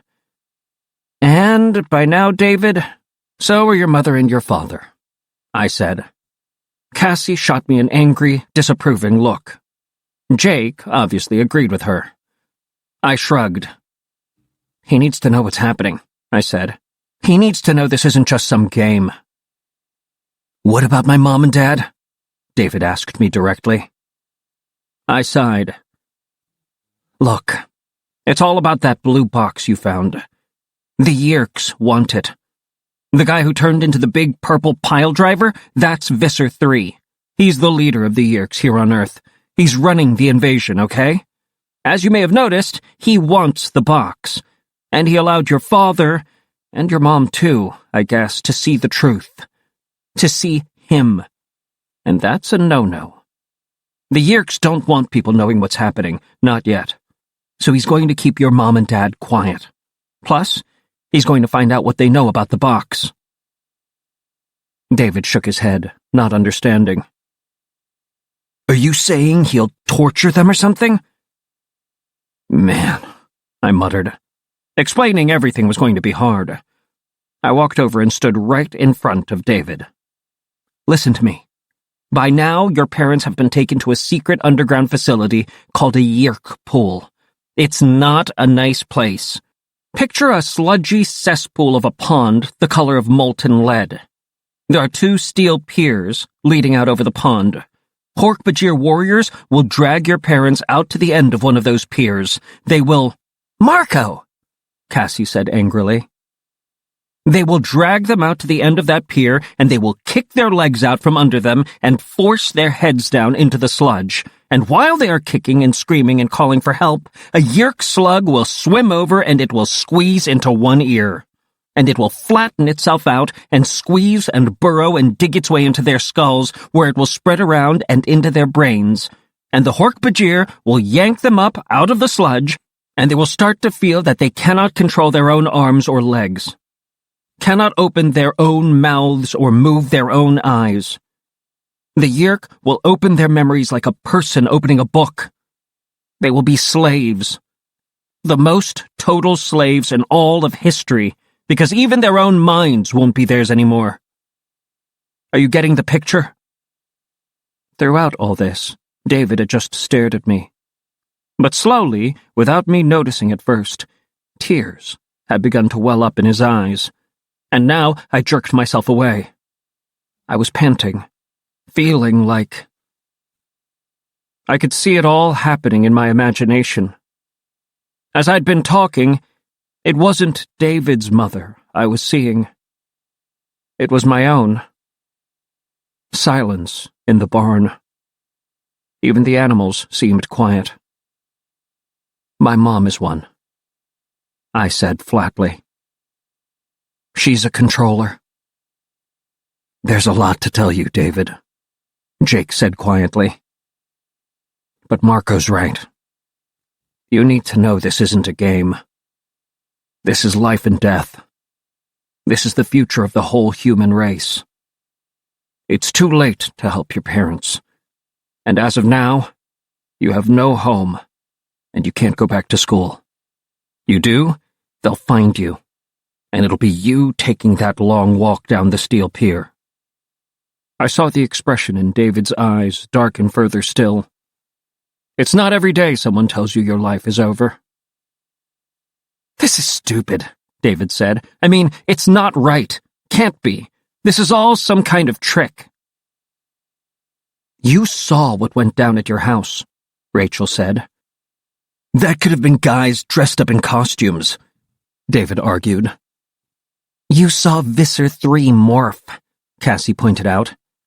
"What's a Kisser 3? "Visser 3, with a V," Jake said. "The one who looked like a deer with a scorpion tail. You saw him morph into that purple pile driver monster." David looked sullen. "It's all a trick." I shot a look at Rachel. She looked like she was already regretting her vote. "Axe," Jake said. "Demorph." Axe nodded his human head. "I would be glad to. It is very disturbing being without my tail." "Disturbing." "David, watch Axe. Watch him closely." David stared as Axe began to change. Hooves began to grow on his feet. His arms became thinner and weaker. Extra fingers emerged on his hands. His lips were sealed together, and then faded to the color of the surrounding skin, and finally disappeared altogether. His front legs began to emerge, growing straight out of his chest. "Ah! Ah!" David cried. He jumped back, stumbled, and started to run. Rachel grabbed him. "It's okay. You'll get used to it," she said. She turned him around and pushed him back toward the hay bale he'd been sitting on. There was a slight slurping sound as Axe's tail began to appear. Axe fell forward on all fours. The stalks grew from the top of his head, and then, pop, pop. Eyes appeared on the ends of the stalks. "See?" Jake said. "No trick. This is Aximili Esgaruth Isthil. We call him Axe for short. He's an Andalite. The Andalites are the good guys of the galaxy." "Mostly, anyway," I muttered. "Visser 3, who you saw in your room, has an Andalite body, but he's a Yeerk underneath it all. He has just stolen and enslaved an Andalite." David was shaking. I don't know how much he was absorbing. I felt like laughing. I mean, it was insane, of course. This poor kid is minding his own business one minute, and suddenly he's in the middle of... But come to think of it, that's just what had happened to all of us, back one night when we walked through an empty construction site. Back then, I hadn't even wanted anything to do with being an Animorph. Jake hadn't wanted to be a leader. Cassie had just wanted to hug trees and take care of her animals. Tobias was a lost, messed-up kid looking for someone to care about him. A human kid. Rachel? Well, I personally think Rachel was glad to see her life go this way. Rachel always was a warrior hiding inside a fashion queen. How would David deal with it all? Would he resist, like I had? Would he embrace it, like Rachel? "There is one nice thing about all this," Cassie said. "There is a compensation for all the danger and all the fear." David looked at her, uncomprehending. "You know the wild animals who were fighting the Yeerks today? You know the birds who tried to steal the blue box before that?" I said. "Us. That was us. See, Visser 3 and Axe aren't the only ones who can morph. So can we. And now that we have this," I lifted up the blue box, "so can you." "Any animal you can touch, you can become," Cassie said. "A dolphin, a skunk, a wolf." "An elephant or a grizzly bear," Rachel said. "A gorilla, a shark," I said. "A tiger, a fly, a cockroach," Jake said. "Any animal, any size, but only for 2 hours at a time. You can never stay in morph for more than 2 hours." "Why?" David wondered. "Meet the final member of the Animorphs," I said. "David, my man, meet Tobias."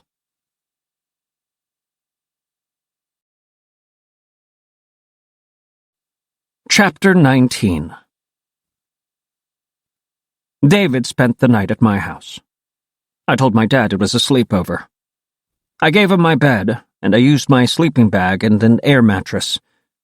An air mattress that had lost all its air by 2 a.m., which was a good thing, because I woke up when David was sneaking from the room. I found him starting to make a phone call from the hall phone. I put my finger down on the buttons before he could dial. "Ever heard of caller ID?" I whispered. "I'm calling my mom and dad," he said fiercely. I nodded. "Okay, but not from here." We got dressed and crept past my dad's room and down the stairs. It was chilly outside, and damp.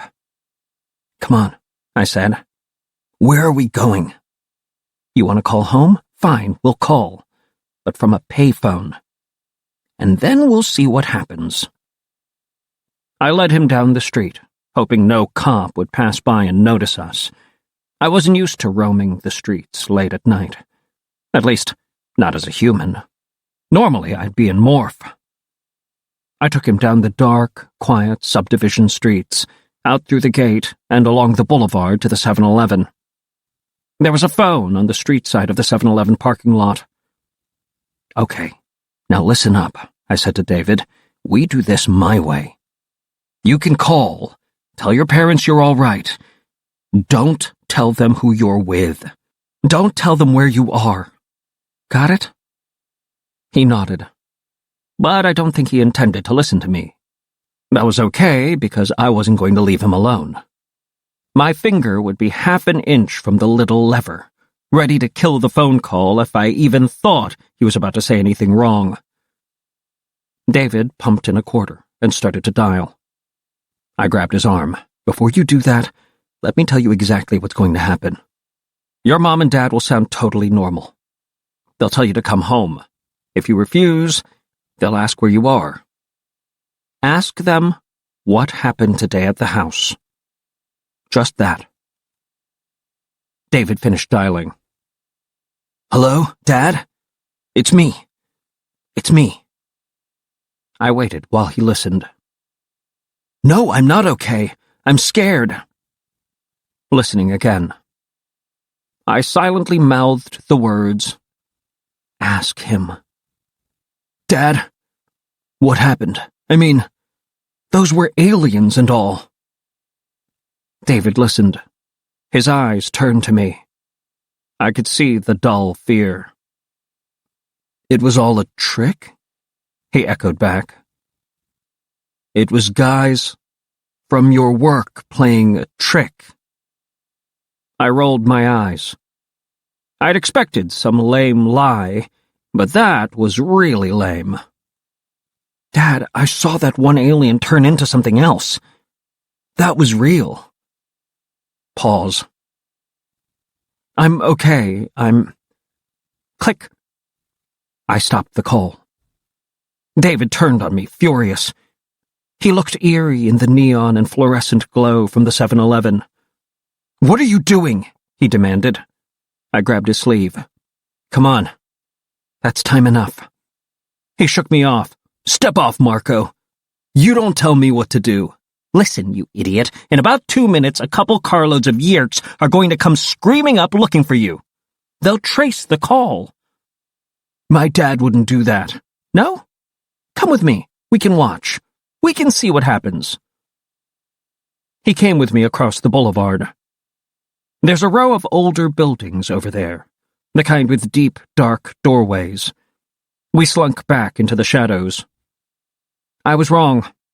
It didn't take 2 minutes. 2 jeeps, windows darkened, came roaring down the street a minute and a half later. The long, sinister limousine was not far behind. Human controllers leaped from the jeeps. No Hork-Bajir this time, not out in the open. "See? That doesn't prove anything," David hissed. But then another car came squealing up. David's father and mother jumped out. They joined the others. His father began passing out photographs. "Your picture," I said. "They're guys from my dad's work," David said. "Other spies like him." "What exactly does your dad do for a living?" "He works for the National Security Agency. So see, he would be able to trace the call, and he'd have his work buds with him. He's just looking for me, that's all." His father and 2 of the other men dodged traffic and ran across the boulevard. Others spread out into the store and around the back, looking here and there. His father and the 2 men came down the sidewalk straight for us. We could hear their footsteps. We could hear his father's voice. "If we don't find that kid, Visser 3 will make us wish we were dead," David's father said. I looked at David. I saw him sag. I was afraid he'd collapse. "He's coming this way," David said, his voice cracking. "He'll see us." "No, he won't," I said in thought-speak. I guess David didn't notice that he hadn't really heard my voice. His father and the other 2 came closer. And then, plump, plump, plump, plump. There came the sound of something running. Something large. I stuck my head out of the shadows to watch. David did the same. The three controllers heard the heavy galloping sound and turned. There, running down the sidewalk, came a rhinoceros. David's father and one of the men were bright enough to get out of the way. The third man was not. Woomph! Rhino horn hit human flesh, and human flesh didn't do so well. The controller flew up, over, cartwheeled once, and landed hard on the pavement. That would be Jake, I said calmly. He and the others have been taking turns watching my house in case there was any trouble. They followed us. David's father turned, drew his gun, and aimed for Jake's retreating butt. Not that a little pistol was going to do serious damage to a rhino, but... Still... I stepped out, wrapped one massive gorilla hand around the back of David's father's neck, and tossed him lightly against the wall. David's father hit, bounced, and fell to the sidewalk with a sigh. The other controller took a long, gaping look at me, at my tree-trunk arms and bulldozer gorilla head and shoulders. "It's a trap!" he yelled, and scurried back across the boulevard. "Seen enough?" I asked David.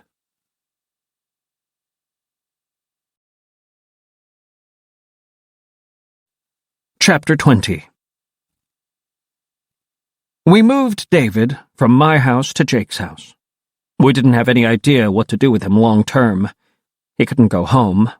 He couldn't go anywhere. He was a hunted person, and we could not allow him to be caught. Not with what he knew.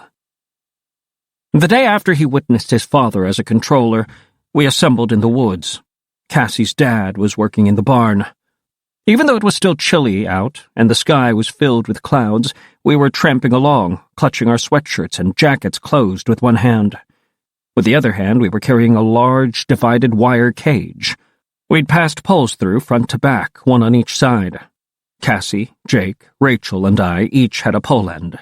David walked alongside, a little off by himself. Tobias and Axe were in the woods. In the cages were two big birds of prey, a merlin and a golden eagle. The merlin was about a quarter of the size of the eagle. The eagle was one big bird, and heavy. My carrying arm was straining. Both birds had been patients of Cassie and her dad. Both were going to be released. Tobias came swooping down, seemingly out of the clouds. He landed with easy precision on a small log. "What are you doing with that?" he demanded, glaring at the eagle. Relax, Tobias," Cassie said, setting down the cage. "You're not releasing him near my territory," he said flatly. "Tobias, this bird has only been at the center for a couple of days. He has a well-established territory well back in the mountains. You know golden eagles don't like roosting in trees if they can find a nice cliff, so he won't be hanging around. But we can't get him any closer to his territory, really, because the road back up there washed out." Tobias stared fiercely at her. But then Tobias always looks fierce. That hawk face never looks exactly happy or relaxed. He switched his gaze to David, then to Jake. It was a clear, unspoken question. "David's here to acquire his first morph. The merlin." "Which one's the merlin?" David asked. "The smaller bird," Cassie said. "They're very fast, very agile," she added helpfully. "Faster than the big one?" David asked. "You don't want to be a golden eagle," Tobias said. "They're jerks. They go after other birds, not to mention anything from a rabbit to a small deer. And I'm not kidding about the deer. I saw a golden eagle take down a young doe, sank those talons right into the back of her head. Boom! She went down like she'd been shot." "I want to do the eagle," David said. A moment's hesitation. "Any special reason?" Jake asked. "Yeah. You tell me I have no home, no family. Now I'm supposed to be in the middle of some war with aliens. If I'm in a war, I want to kick butt." Jake nodded. "It isn't always about sheer power. That golden eagle is as big as a bald eagle, and we have problems sometimes with Rachel being a bald eagle because of the size. That bird has a 7-foot wingspan, Cassie pointed out. David nodded and looked down at the leaves and grass underfoot. Did Jake here tell you all what animals to morph? Or did you pick them yourselves? I'm not telling you what animal to morph, Jake said calmly. But it was that calm voice Jake uses when he's actually starting to get mad. Okay. Then I'll morph the eagle, David insisted. Here's an idea, I said. How about not being such a jerk? We saved you from the Yeerks. We've been doing this for a while, all right? We know what we're talking about. And Jake is the leader of this little group, so how about if you show some respect? Who are you, my father? David sneered. You don't tell me what to do. No one tells me what to do. As for saving me, that's a joke. You wanted the blue box, and now you have it. And you know what I have? Nothing. That's what I have. Nothing. So thanks. I don't know what I'd expected from David. I couldn't be a hypocrite. I wasn't thrilled about being an Animorph at first either. I didn't care about saving the world then.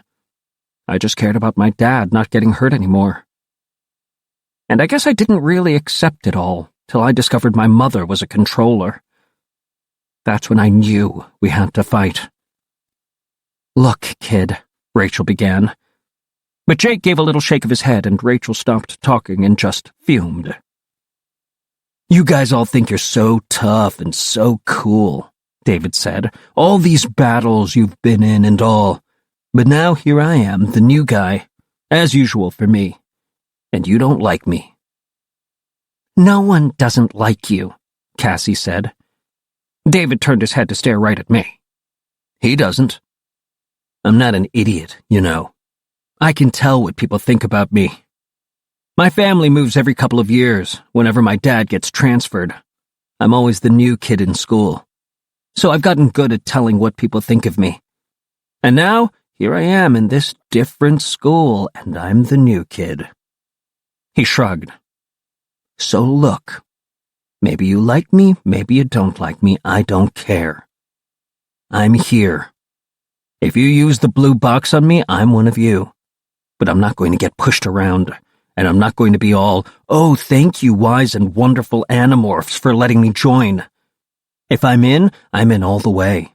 If not, I guess I'll walk away and try to figure out what to do. On my own. The funny thing was, I kind of liked David's little speech. I like people who push back when they get pushed. I liked the speech. I liked the attitude. I still didn't like David. But Rachel laughed out loud. Oh, he'll fit in fine. Jake looked at Tobias. Where's Axe? Can't you hear him? You people are so deaf. He's galloping, should appear right about there. Axe sprang lightly into view. I am sorry to be late, he said. I had to go out of my way to avoid some human campers. Are we going ahead with the Escafil device? Jake hesitated, just a split second before saying, yes. Rachel had been carrying the blue box in a waist pouch. She unzipped the pouch, popped out the box, and tossed it to Axe. Axe missed the catch. Andalite hands are weak and slow. But before the box could hit the ground, Axe whipped his tail forward, turned the blade flat, and caught the box. He raised the box to his hands. Press your hand on the square nearest to you, Axe said.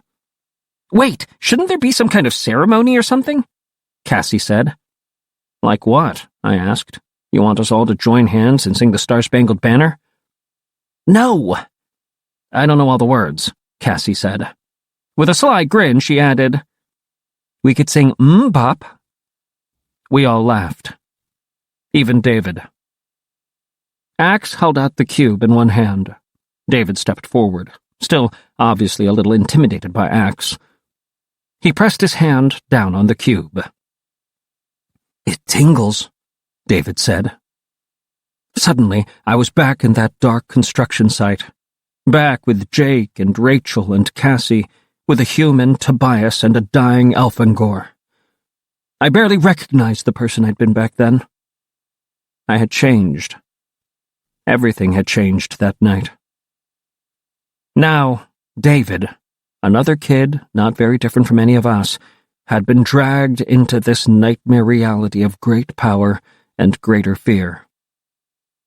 Maybe I didn't like him, but I felt sorry for him. I stepped up to him and stuck out my hand. He took it. Welcome to the Animorphs, new boy. We each shook his hand, and then Cassie cracked open the cage of the golden eagle. You just put your hand in very slowly, she instructed. David's shaking hand moved toward the bird. Now, press your palm against the bird's shoulder. He did. The eagle gave him a dirty look, but then ignored him. Focus your mind. See the eagle in your imagination. Think about him, what he is, what he represents. David's eyes fluttered shut. Now take your hand away, Cassie said softly. You now have the golden eagle inside you. His DNA is in your blood. You can become him. David grinned. When do I do it? Soon, Jake said. We also have to get you a morph with some teeth. Cassie, take David to the zoo. With your access, he should be able to get in and out without being spotted. But the rest of us will fly cover. Let him have whatever morph he wants, but also get him a bug or two in case he has to get small. We want to be ready, he said, switching back to David. We have a little situation. A mission. Nothing to worry about, though, I said. Just the usual. Save the world from the alien invaders. You'll get used to it.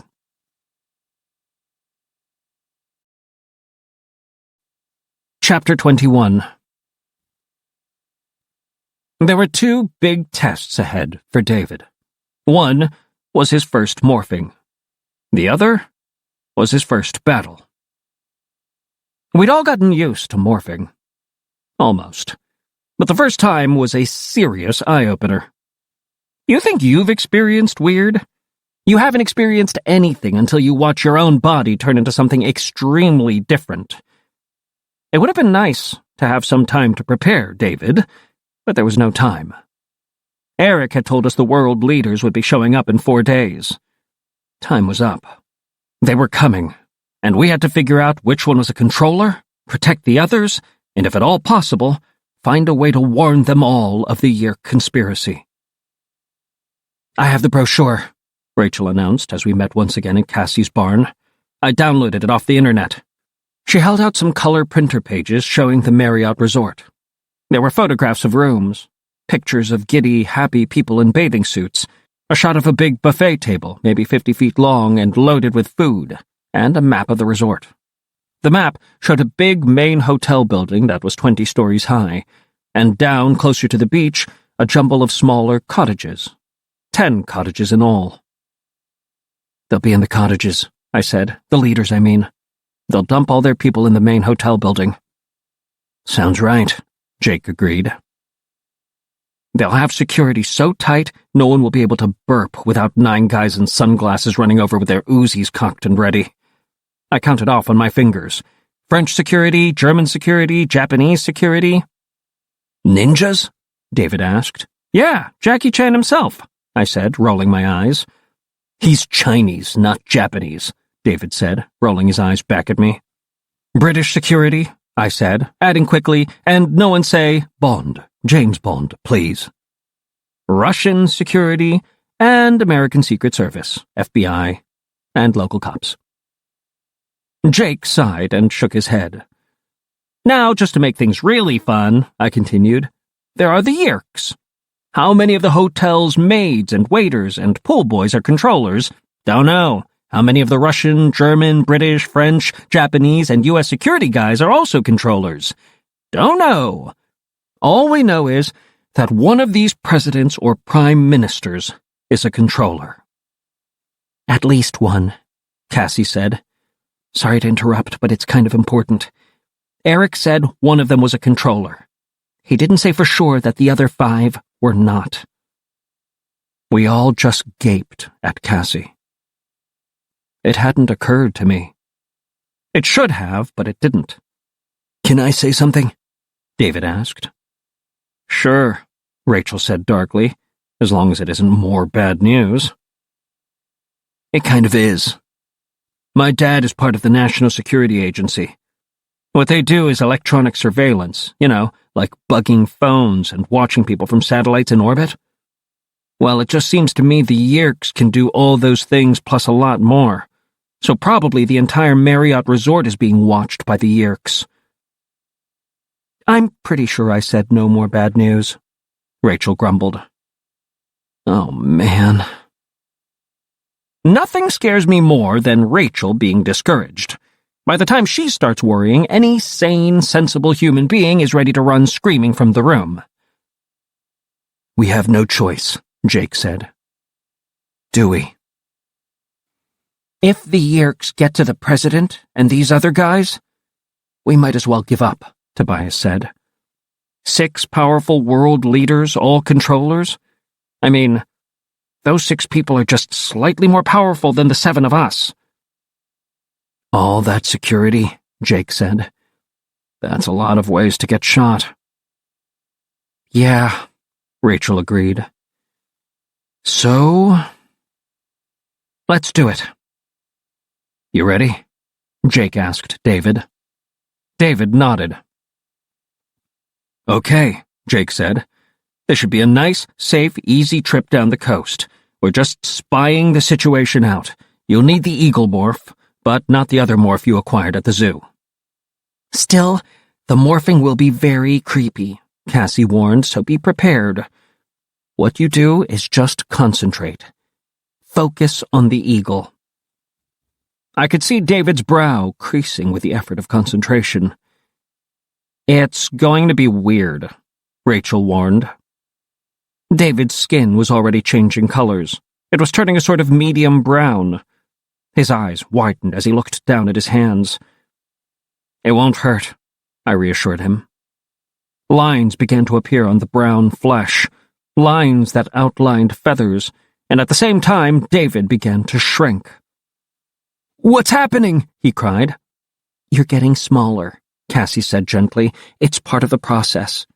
Now the lines on your skin will deepen and go 3-dimensional. You may feel itching." "Ah!" he yelped as the outlines of feathers became actual feathers. "Just hope he doesn't do that finger bone thing I did the other day," I muttered to Jake. "That'd rock his world." Maybe I should have kept my mouth shut, because at that exact moment, both of David's arms went shooting out, lengthening suddenly. The bones of his arm and fingers shot out, bare and white and thin as uncooked spaghetti. "Ah! Ah!" David screamed.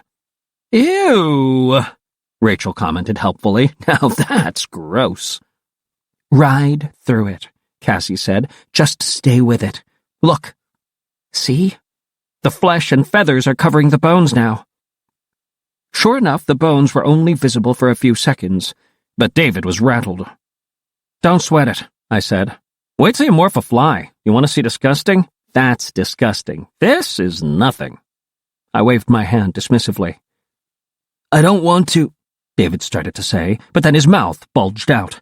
The lips stretched, formed into a pink, fleshy beak shape, then hardened like setting cement.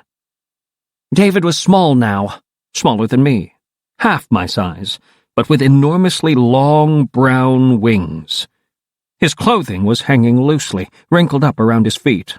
Probably a good thing. If he'd looked at his feet right then, it wouldn't have made him feel exactly better. Then it occurred to me. Guys? David here doesn't know how to morph clothing yet. He doesn't have a morphing suit. "Rachel and I will look away till he figures it out," Cassie said. "We can get him something nice," Rachel said, considering. I knew in her mind she was running through the stock of every store in the mall. David was almost all eagle now. "Okay, now you can't talk anymore," Cassie explained to him. "But you can thought speak. Just think of who you want to talk to. whether it's me or Marco or all of us at once. Form the words in your mind, and we'll hear them. Can you hear this? Yes, Cassie nodded. See? It's easy.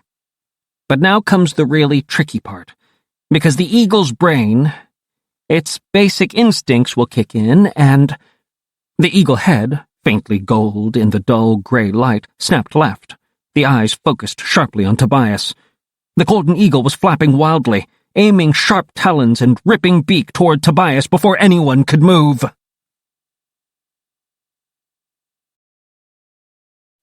Chapter 22. David was quick, but Cassie was quick and prepared. She stepped in, expertly grabbed the flailing eagle, and held him down. See? See what I mean? Tobias demanded as he retreated back up into the rafters of the barn. Golden eagles, they're all psycho. Them and crows. And jays. And a few other birds I could mention. I mean, there are plenty of mice and rabbits to go around. No one needs to be attacking fellow birds. David, Cassie said. Think now. Focus. Your name is David. You're human. Get a grip. The eagle flapped its wings and struggled. But even a very large bird can't fly with a girl practically riding its back. And it was still entangled in David's own clothing. Slowly, David calmed down. That was weird, he said at last. It was like I was myself, only suddenly there was someone else in my head, too. You will become accustomed to it, Axe said. When I morph a human, I often experience the human mind and human instincts. The need for food, for example. Yeah, don't get between Axe and a cinnamon bun, I said. You want to try to fly? Jake asked David. Fly? Duh. What do you think those wings are for? I said. How do I do it? Well, first wait for us all to morph. Then, trust the eagle. He knows how to fly, Cassie said. In a few minutes, we were ready to take off. We left David's clothes behind in the barn. It was strange and kind of emotional watching someone morph for the first time. I don't know how to explain it. It was like, I don't know, like when someone becomes a citizen. You know, when they swear someone in, and one minute he's Chinese or African or Dutch or Mexican or whatever, and the next minute, once he's solemnly sworn or whatever, he's an American. As much an American as any other American. I've always been kind of affected by watching that happen. I mean, my own mother was born in another country. Anyway, that's how I felt now, watching David test out his wings. He was the new Animorph. It was official. He was one of us, and we knew nothing about him, except that he had a snake named Spawn and a cat named Megadeth. He flew. It wasn't a great day for flying, but we had no choice. We had to scope out the Marriott resort before all the big heavies arrived. As we flew, I tried to put myself in the head of whoever was planning security for the summit. There would be roadblocks on all the roads that approached the place. There'd be snipers on the roof, quick response teams with heavy weapons nearby, guys with shoulder-launched anti-aircraft missiles. Stingers, I think they're called. Amazing what you can learn by watching movies of Tom Clancy books. They'd have boats patrolling the shoreline, probably very fast speedboats backed up by Coast Guard cutters. They'd probably... This is so excellent! David yelled for about the 10th time, interrupting my thoughts once again. I can see everything! I can see little crabs all the way down there on the beach! I mean, whoa! They'd probably have sealed up every manhole cover. They might have installed automatic locks on a lot of the doors, and Look at this! David yelled as he caught a warm updraft, spread his wings, and went shooting straight up. Yeah, it's cool, I said, but I'm trying to think here. David ignored me and shot past me. Huge, twice my size, like a Boeing 747 jumbo jet alongside my 727. A rare glint of sun poking through the clouds flashed the muted gold of his head and neck feathers. Yah-ha! David yelled in sheer glee. Okay, he was being annoying. But I couldn't really get mad. Flying is the coolest thing in the world. It just is. Having your own wings and being able to roam across the sky is amazing. But I was supposed to be thinking. We had to know what to look for when we reached the resort, had to figure out how we could move within the compound, how we were going to reach the various world leaders and spy on them, and protect them. There were other birds in the sky, of course, and we were flying fairly far apart, so, as Tobias put it, we didn't look like some kind of birdwatcher's fantasy. We were spread across a mile or so of sky, sometimes closer together, sometimes farther apart depending on the breezes and the little pockets of dead air that'd drop you 20 feet. There were geese flying fast above us, a neat V in the sky. And there were crows, gulls, and the occasional innocent hawk, all floating around below us, looking for food or just hanging out. I didn't think anything of them, although the other birds sure noticed us. They knew the bird of prey silhouette. They knew they didn't want to be too close. "Yee-haw!" David yelled. "I'm doing it." It took me a few seconds to notice that his tone sounded different, more excited, more keyed up. By the time I looked, it was too late. David was tearing down, down, down like a falling rocket, swooping straight toward a careless crow. I watched, helpless. I was an osprey. There was no way I could catch him. Golden eagles are blazingly fast. Only Jake in his peregrine falcon morph might have intercepted the eagle, but he was too far away. With my laser-focused osprey eyes, I saw the big eagle talons rake forward. There was no sound as David struck the crow. They were too far below me for sound. Just 1 minute the crow was flying along, and the next second it was tumbling. David caught the breeze again, leveled off, and swooped back upward. The lifeless crow twirled down through the air, an unbalanced black pinwheel. "What are you doing?" Jake roared. I guess this eagle's brain kind of took over for a minute," David said. "I can't believe I just did that. That poor bird. I just lost control." It was possible. It was hard sometimes to control the animal you'd morphed, so it was possible that's what had happened. The others certainly bought it. Cassie comforted him. But I have an instinct for lies. Maybe it's because I can lie pretty well when I need to. I know a lie when I hear one. David had killed that crow. Deliberately. In cold blood. For absolutely no reason. "Hey, look," Tobias said. "There's a helicopter coming up behind us. Marine Corps helicopter. It's... Whoa! That must be Marine One." "Marine what?" Rachel asked. "You know, Air Force One, the President's jet. Marine One is the President's helicopter," Tobias explained. "The stuff you know, Tobias," Rachel marveled. I focused my osprey eyes on the helicopter. No time to worry about David. The helicopter was coming from the direction of the airport, straight toward the compound. A second identical helicopter was a mile back from the first. A decoy. Unless the first chopper was the decoy. Then I noticed something else.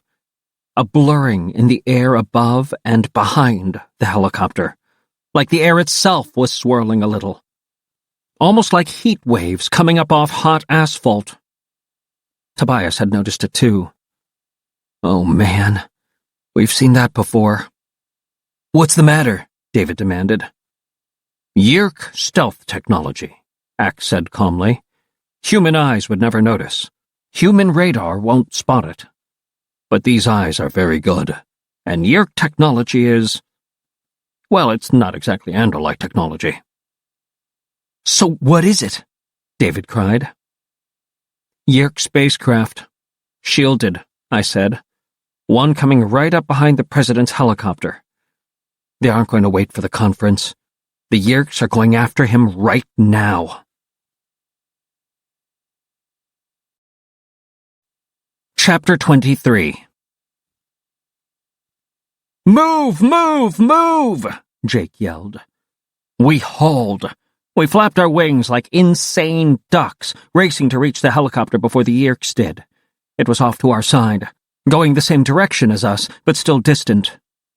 At the speed the helicopters were moving, they'd probably have reached the Marriott Resort in 20 minutes. It was an hour away for us. I could see from the dimensions of the shimmering effect that this was no little bug fighter moving in. This was far bigger. And there was only one Yeerk ship likely to be big enough. The Blade ship. Visser III's personal death-dealing machine. The shimmering air moved closer, up behind and above the helicopter. We got closer, but we were spread out, ragged. Rachel behind with Tobias, Jake and David up front, me, Cassie, and Axe more or less in the middle. A long, narrow rectangle began to appear. It appeared in the sky as if it were just floating there, a very narrow, very long rectangle that slowly opened wider. "The Blade ship is opening its belly hatch," Axe said. So he, too, had decided this must be the Blade ship. The hatch widened, opened, revealing the inside of the Blade ship. It was utterly bizarre. The stealth shield didn't work over the hatch itself. I could see inside. I could see a sort of inverted cradle ready to receive the helicopter. I could see foul Taxon heads rising from behind consoles and control panels, and I could see Hork-Bajir warriors wearing the red uniforms they wore aboard the Blade ship. But none of this could be seen by the helicopter. The hatch was in a blind spot above and behind, and the chase helicopter wouldn't see it either. The angle was all wrong. I raced. The hatch opened. I was wearing out, beating my wings against the breeze, but I was getting closer. Suddenly, the helicopter's rotors slowed. The engine roar died out. "They have it!" Axe yelled. "Force field is on. It killed the engines. They will probably have stunned the humans on board." The helicopter was almost directly above us now. From below, it looked sort of like a dark green boat as seen from underwater. There were 2 pylons sticking out on either side for the landing wheels. "Aim for those pylons," Jake said. Jake and David soared up and up. The rest of us went after them. "The other chopper's going to see that this one has disappeared," Tobias pointed out. "Even humans aren't that blind." But at that moment, as if in response to Tobias's warning, something new appeared. It looked as if it were a halo of light glowing all around the helicopter. But then it separated, slowly, becoming distinct. A second helicopter. It looked as if the real helicopter had shed an outer skin. "A hologram," Axe said grimly. The true helicopter's rotors had come to a stop. The hatch was fully open. Up it rose, up inside the Blade ship.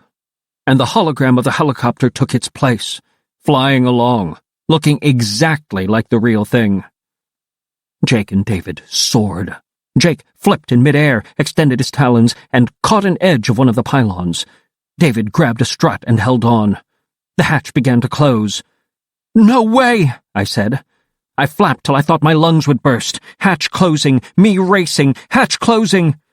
I saw Cassie zip through, followed by Axe.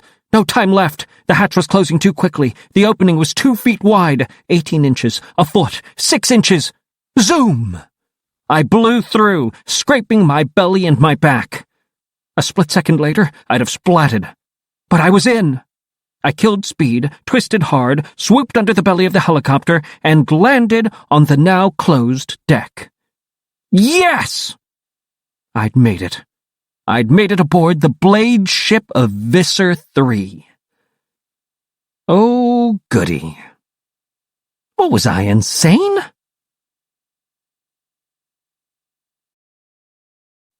Chapter 24. I was beneath the helicopter. So were Jake, Axe, Cassie, and David. Rachel and Tobias were stuck outside. Poor Rachel and Tobias. The helicopter sat low to the ground, and since it rested in a sort of shallow depression in the deck, we were almost entirely hidden from sight. I looked at Jake. "Demorph," he said tersely. "This is going to get nasty. Be ready for a fight." We demorphed.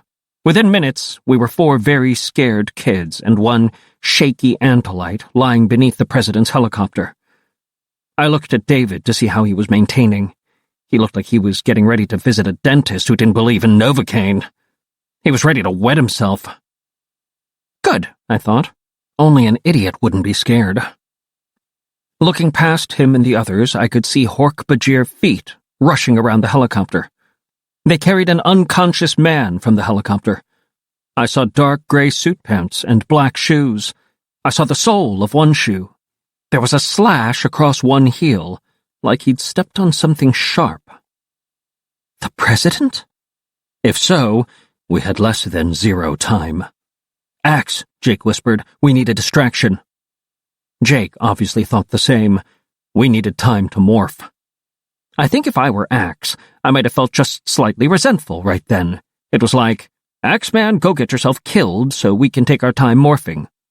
But Axe is a soldier down deep inside. Smug and superior sometimes, loopy and silly other times. Axe is still an Andalite heiress, a warrior in training, and he's Elfangor's brother, which tells you a lot. Yes, Prince Jake, I think that would be a good idea. Unfortunately, it wasn't such a good idea. There was no room. Axe was squeezed in beneath the helicopter's bottom, and it was suddenly obvious that none of us could go to our combat morphs in such a small space. This was not going to come down to a quick battle. We were already too late to save the man in the slashed shoe. David, I whispered. His face was just inches from me now as he squirmed to get out of Axe's way. Did Cassie set you up with a bug morph? He looked confused. She made me acquire a cockroach. Is that what you mean? Jake, I said. He has a cockroach morph. What do you think? Jake nodded. He wasn't happy, obviously, but it was the only way. We'd have to morph something small enough to get out from under the helicopter. Then, worry about breaking up whatever was going on. Okay, dude, I said to David. We're morphing roaches. Just focus down hard, shut your eyes, and don't think about it. So far, nothing was going well. For one thing, we didn't have Rachel or Tobias with us. For another thing, we were trapped beneath a helicopter. And for a final thing, whoever the guy with the slashed shoe was, we were going to be too late to help him. Unless they moved awfully slowly, the Yeerks would have plenty of time to infest him. I assumed the slash shoe man was the President of the United States. And man, you just don't want to think about your president being a slave of alien invaders. If that happened, the only possible thing we could do would be to kidnap the man and keep him locked up for 3 days till the Yeerk in his head died from lack of Kandrona rays. Kidnap the president, off an alien spaceship, and keep him hidden for 3 days. No problem. It's not like anyone would be looking for him, only the entire world. Take it easy, Marco, I told myself, one step at a time. I focused on the cockroach whose DNA was inside me, and I began to change. I watched David. He was watching me, eyes showing white all around as he stared. Close your eyes, I said. He did, but a second later they were open again. He was morphing, but slowly. He was shrinking quickly enough, and was already no more than 2.5 feet long, and the hard brown wings were forming on his back, but the really hideous stuff hadn't started yet. I felt my own body shrink, and saw the floor expand out in every direction at once. I saw my skin grow hard and yellow-brown like old man fingernails. I glanced again at David. So far, so good. He was still shrinking. The roach body was taking shape. The neck was already pinched down, the wings were distinct, his arms had begun to segment. His legs, likewise. He was halfway to roach. But his face was still mostly human, distorted, twisted, contorting as it was reconfigured to be a roach face. But his eyes were still staring white. He'll be okay, I told myself, as long as he gets past the extra legs. And just then, the extra legs appeared. First on me. Sploot! Sploot! They came shooting out of what had been my sides. 2 big, long, hairy cockroach legs. and I guess my face probably turned roachy at that point too, because when I next saw David it was through compound eyes. So I saw hundreds of tiny, distorted images of him opening his mouth to scream. And when I heard the weird, railing, moaning, horrible sound, it vibrated down my antennae.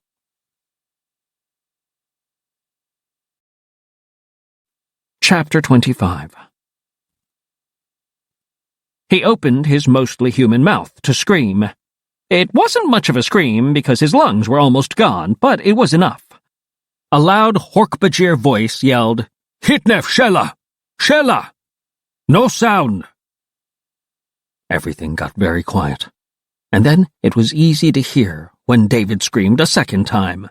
"Ah! Ah! Ah!" "Shut up, you moron!" I yelled. "David, calm down, it's okay," Cassie said, being somewhat more gentle than me. "Haf Visir," the Hork-Bajir voice said. I didn't need a Hork-Bajir to English dictionary to figure that out. It meant, "Get the Visser." "We need to get out of here," Jake said. David, listen to me. Get a grip. Do it now. You can be hysterical some other time." That seemed to penetrate David's consciousness. He stopped screaming. But he began demorphing. He was getting more human. "David," Cassie said, "listen to me. You are going to die if you don't get a grip. Finish morphing the cockroach. It's the only way." "No way." "Do it, David," she said. "I know it's creepy, but it's better than being dead. Besides, we've all done it." "Marco has done it. He's not screaming like a baby, is he?" "Aren't you as tough as Marco?" I'd never seen this exact side of Cassie. She's always good at understanding people. It hadn't occurred to me she'd be good at manipulating people if she had to. "You know what Marco did the first time he morphed a roach?" Cassie continued. "Just what you're doing. He freaked. But he maintained. It's okay that you freaked, but you have to maintain now." I watched, and slowly, David melted toward full cockroach. Of course, now he'd really hate me. Cassie had used the tension between me and David to manipulate him. It was the right thing to do. Necessary if we were going to live, but it was ruthless in a way, too. Not that I had time to worry about that, because now the helicopter was coming up off the floor. The Yeerks were using a magnetic field to lift it and see what was underneath. "If he can do it, I can do it," David said at last. I should have kept my mouth shut. But I guess I wouldn't be me if I always did the sensible thing. So I said, "When you've kicked half the Yeerk butt I've kicked, then you can talk, new boy." See? Stupid. Now I just confirmed that David would hate me. "Motor on out of here," Jake yelled as the sky above us grew lighter. It was the helicopter rising slowly up. We hauled like only a cockroach can haul, 6 legs scampering madly, like Wile E. Coyote loading up to chase Roadrunner. Zoom! Off across the steel deck. Zoom! Over a seam in the floor that was maybe 1/8 of an inch but seemed like a wide ditch. Zoom! My little compound eyes millimeters above the ground, my antennae waving, streaming out behind me. Zoom! We were Vipers on the interstate. We were Porsches on the Autobahn. We were like those crazy rocket cars out on the salt flats. We were moving at full, screaming cockroach speed. Which, unfortunately, is about walking speed for an average adult human. "Step on them!" Visser 3 cried triumphantly. "Crush them!" But we had one other skill in addition to looking disgusting. We were agile little bugs. Ever try and step on a roach going full out? Ever try and step on a roach armed with full human intelligence? It isn't easy. Whoosh! Down came something so big it blocked out the sky. I stalled the legs on my left, motored the legs on my right, and did a bat turn that would have left the Batmobile skidding. Boom! A Hork-Bajir clawed foot the size of Arkansas landed behind me. Ha! Too slow. Too slow by about 3 millimeters. Next one might get me. Then, "Opening up ahead here," Jake yelled. "Opening to where?" I didn't care. I saw a dark, horizontal band stretching forever to my left and almost forever to my right. It was just a seam between one level of steel and another. But it was taller than a quarter was thick, and that's all I needed. Whoosh! Boom! Ah! Suddenly I was running on 5 legs.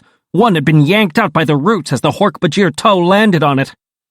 The roach didn't care. It creeped me out, but the roach was indifferent. We were in a 2-dimensional universe. Below us, steel. Above us, pressing down on our backs, steel. We could go forward, back, and left, right. That was it. We were an Etch-a-Sketch drawing. Light ahead, Axe reported. We went for the light, but overhead was a pounding thunderstorm like nothing you've ever imagined. Dozens of humongous Hork-Bajir running above us, their massive impacts translating down through the steel. We might as well have been running around inside a drum. Boom, boom, boom, boom. See? Isn't this fun, David? I said, trying out a little humor. Ah, yes, life as an Animorph. It's not a job, it's an adventure.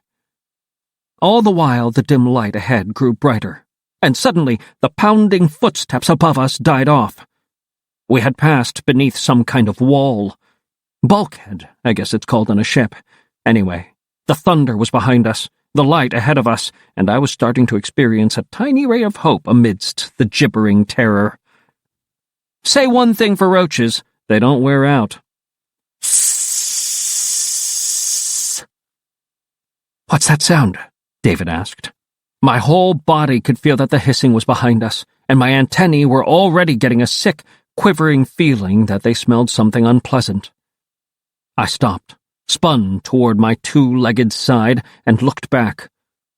Through compound eyes, I basically saw nothing. Nothing but a narrowness. A horizontal narrowness. And yet, something was coming nearer. I could feel it. Something that smelled. Something that... Raid! I screamed. They're gassing us! Chapter 26. The light! Axe yelled. Go to the light! If that gas reaches us, we'll not only go to the light, we'll be saying hello to all our dead relatives and explaining our impure thoughts to St. Peter, I cried. What? Axe asked, puzzled. Just run! The gas, the light, the gas, the light. A pole heading upward into the light. Zoom! A roach shot up the pole. Zoom, zoom, zoom. And then me. The little roach brain, which wasn't bright enough to add 2 + 2, was a world-class expert at running away. I jumped, went vertical, hit that pole, and up I went.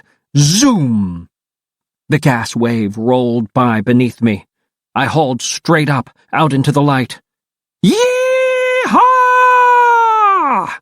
I screamed in total idiot glee at having survived. Rachel is going to be so mad she missed this.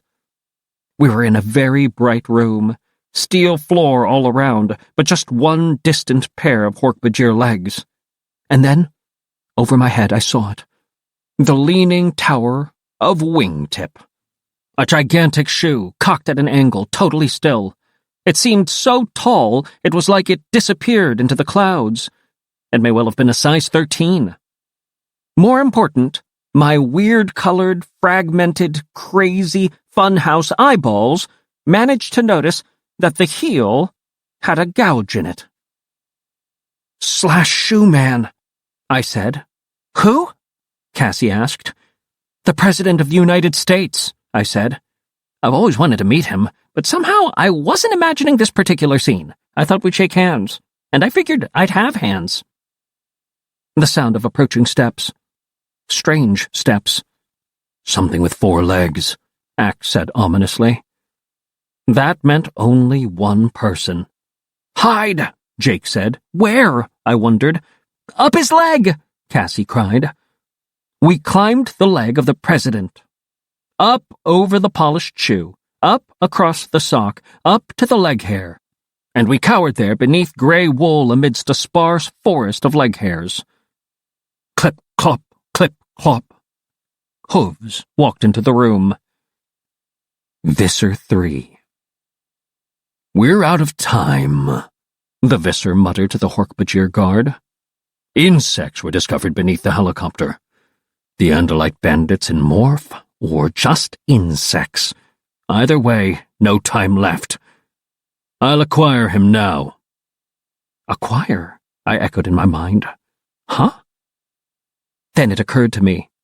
Slash-Shoe wasn't going to be infested. Visser 3 was acquiring his DNA. He wanted to be able to morph the president. Of course, how could I have been so stupid? Like Visser 3 would ever let another Yeerk take control of the most powerful human on Earth. He was going to acquire him. Then he could become the president whenever he wanted. Suddenly we were moving. The Hork-Bajir was dragging Slash-Shoe along the deck. "Now what?" David asked. "Good question," Cassie muttered. Slash-Shoe wasn't being dragged far. "They're putting him back on the helicopter," Axe said. "I believe they intend to return the helicopter to its original flight plan, replacing the hologram. They'll reverse the stun effect, and all the humans on board will wake up, remembering nothing. It will be as if nothing happened." "I agree," Jake said. "Do we stay with the hairy leg here, or do we bail and maybe do some damage here on the blade ship?" I asked. "Bail," Jake said. "We can't just demorph in the president's helicopter. The president won't be alone, and even if he's straight, others may not be. There could be a shootout." "So?" David said boldly. "I thought we were supposed to kick butt." "Not on our own president, duh," I said. We bailed. Down the hairy leg, across the sock, down the back of the shoe to drop onto the steel deck. "Back where we started from," Cassie remarked. "Under the helicopter." It took about 3 seconds for us all to form a mental picture of what that meant. We were standing on the hatch that would be open to release the helicopter. "Uh-oh," I said, and then the hatch began to move beneath us. Directly beneath us. A bright line of daylight appeared in the floor not an inch away. I turned to run. The line widened, and that's when I realized that not even a roach can outrun the wind. The wind reached in, plucked me up, swept me into the escaping air, and sucked me down through the widening crack in the floor. "No!" I yelled. I saw 2 roaches fly past, like jets in the powerful wind. I grabbed at the deck with my 2 front legs and held on for about 1/1,000,000th of a second. And then I was falling, twirling, twisting, down, down, down, toward the ground below. To be continued. This is Ramón Ocampo. We hope that you have enjoyed this production of Animorphs, Book 20, The Discovery, by K.A. Applegate. This program was produced at Mosaic Audio and directed by Andrew Meisner. Executive producer, Melissa R. Ellard.